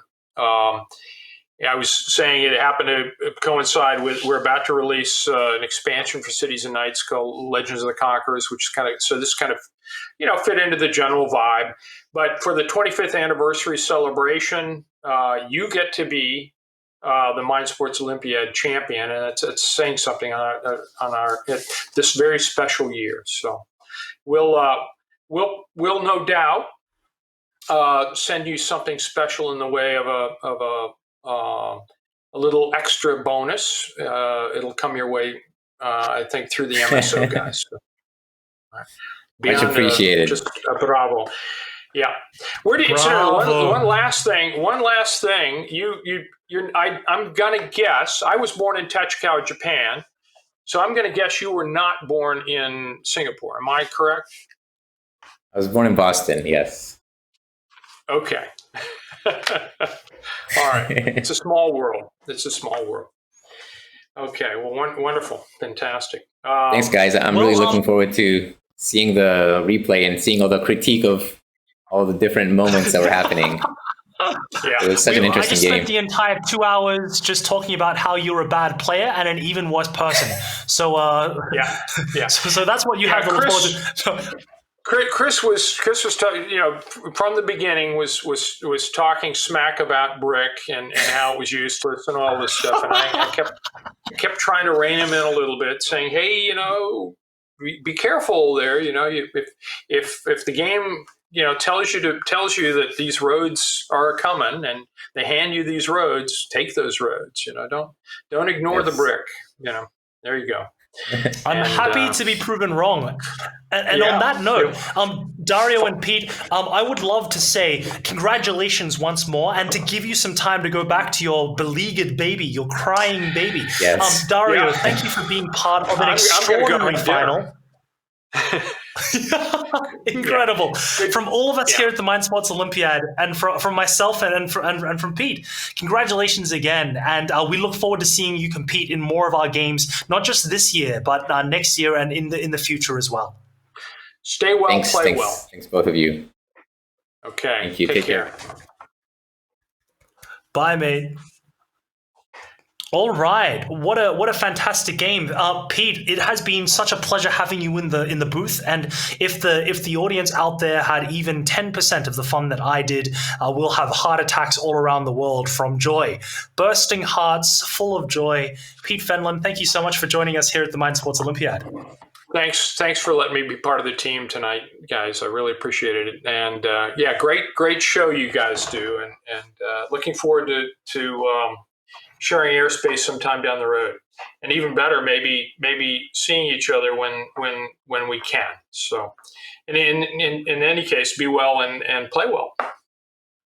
Thank you so much, Pete. And on that note, good night to everybody out there, and good night to you, Pete. Thank you very much for tuning in. Catch you later, guys. Bye. All right, take care, guys.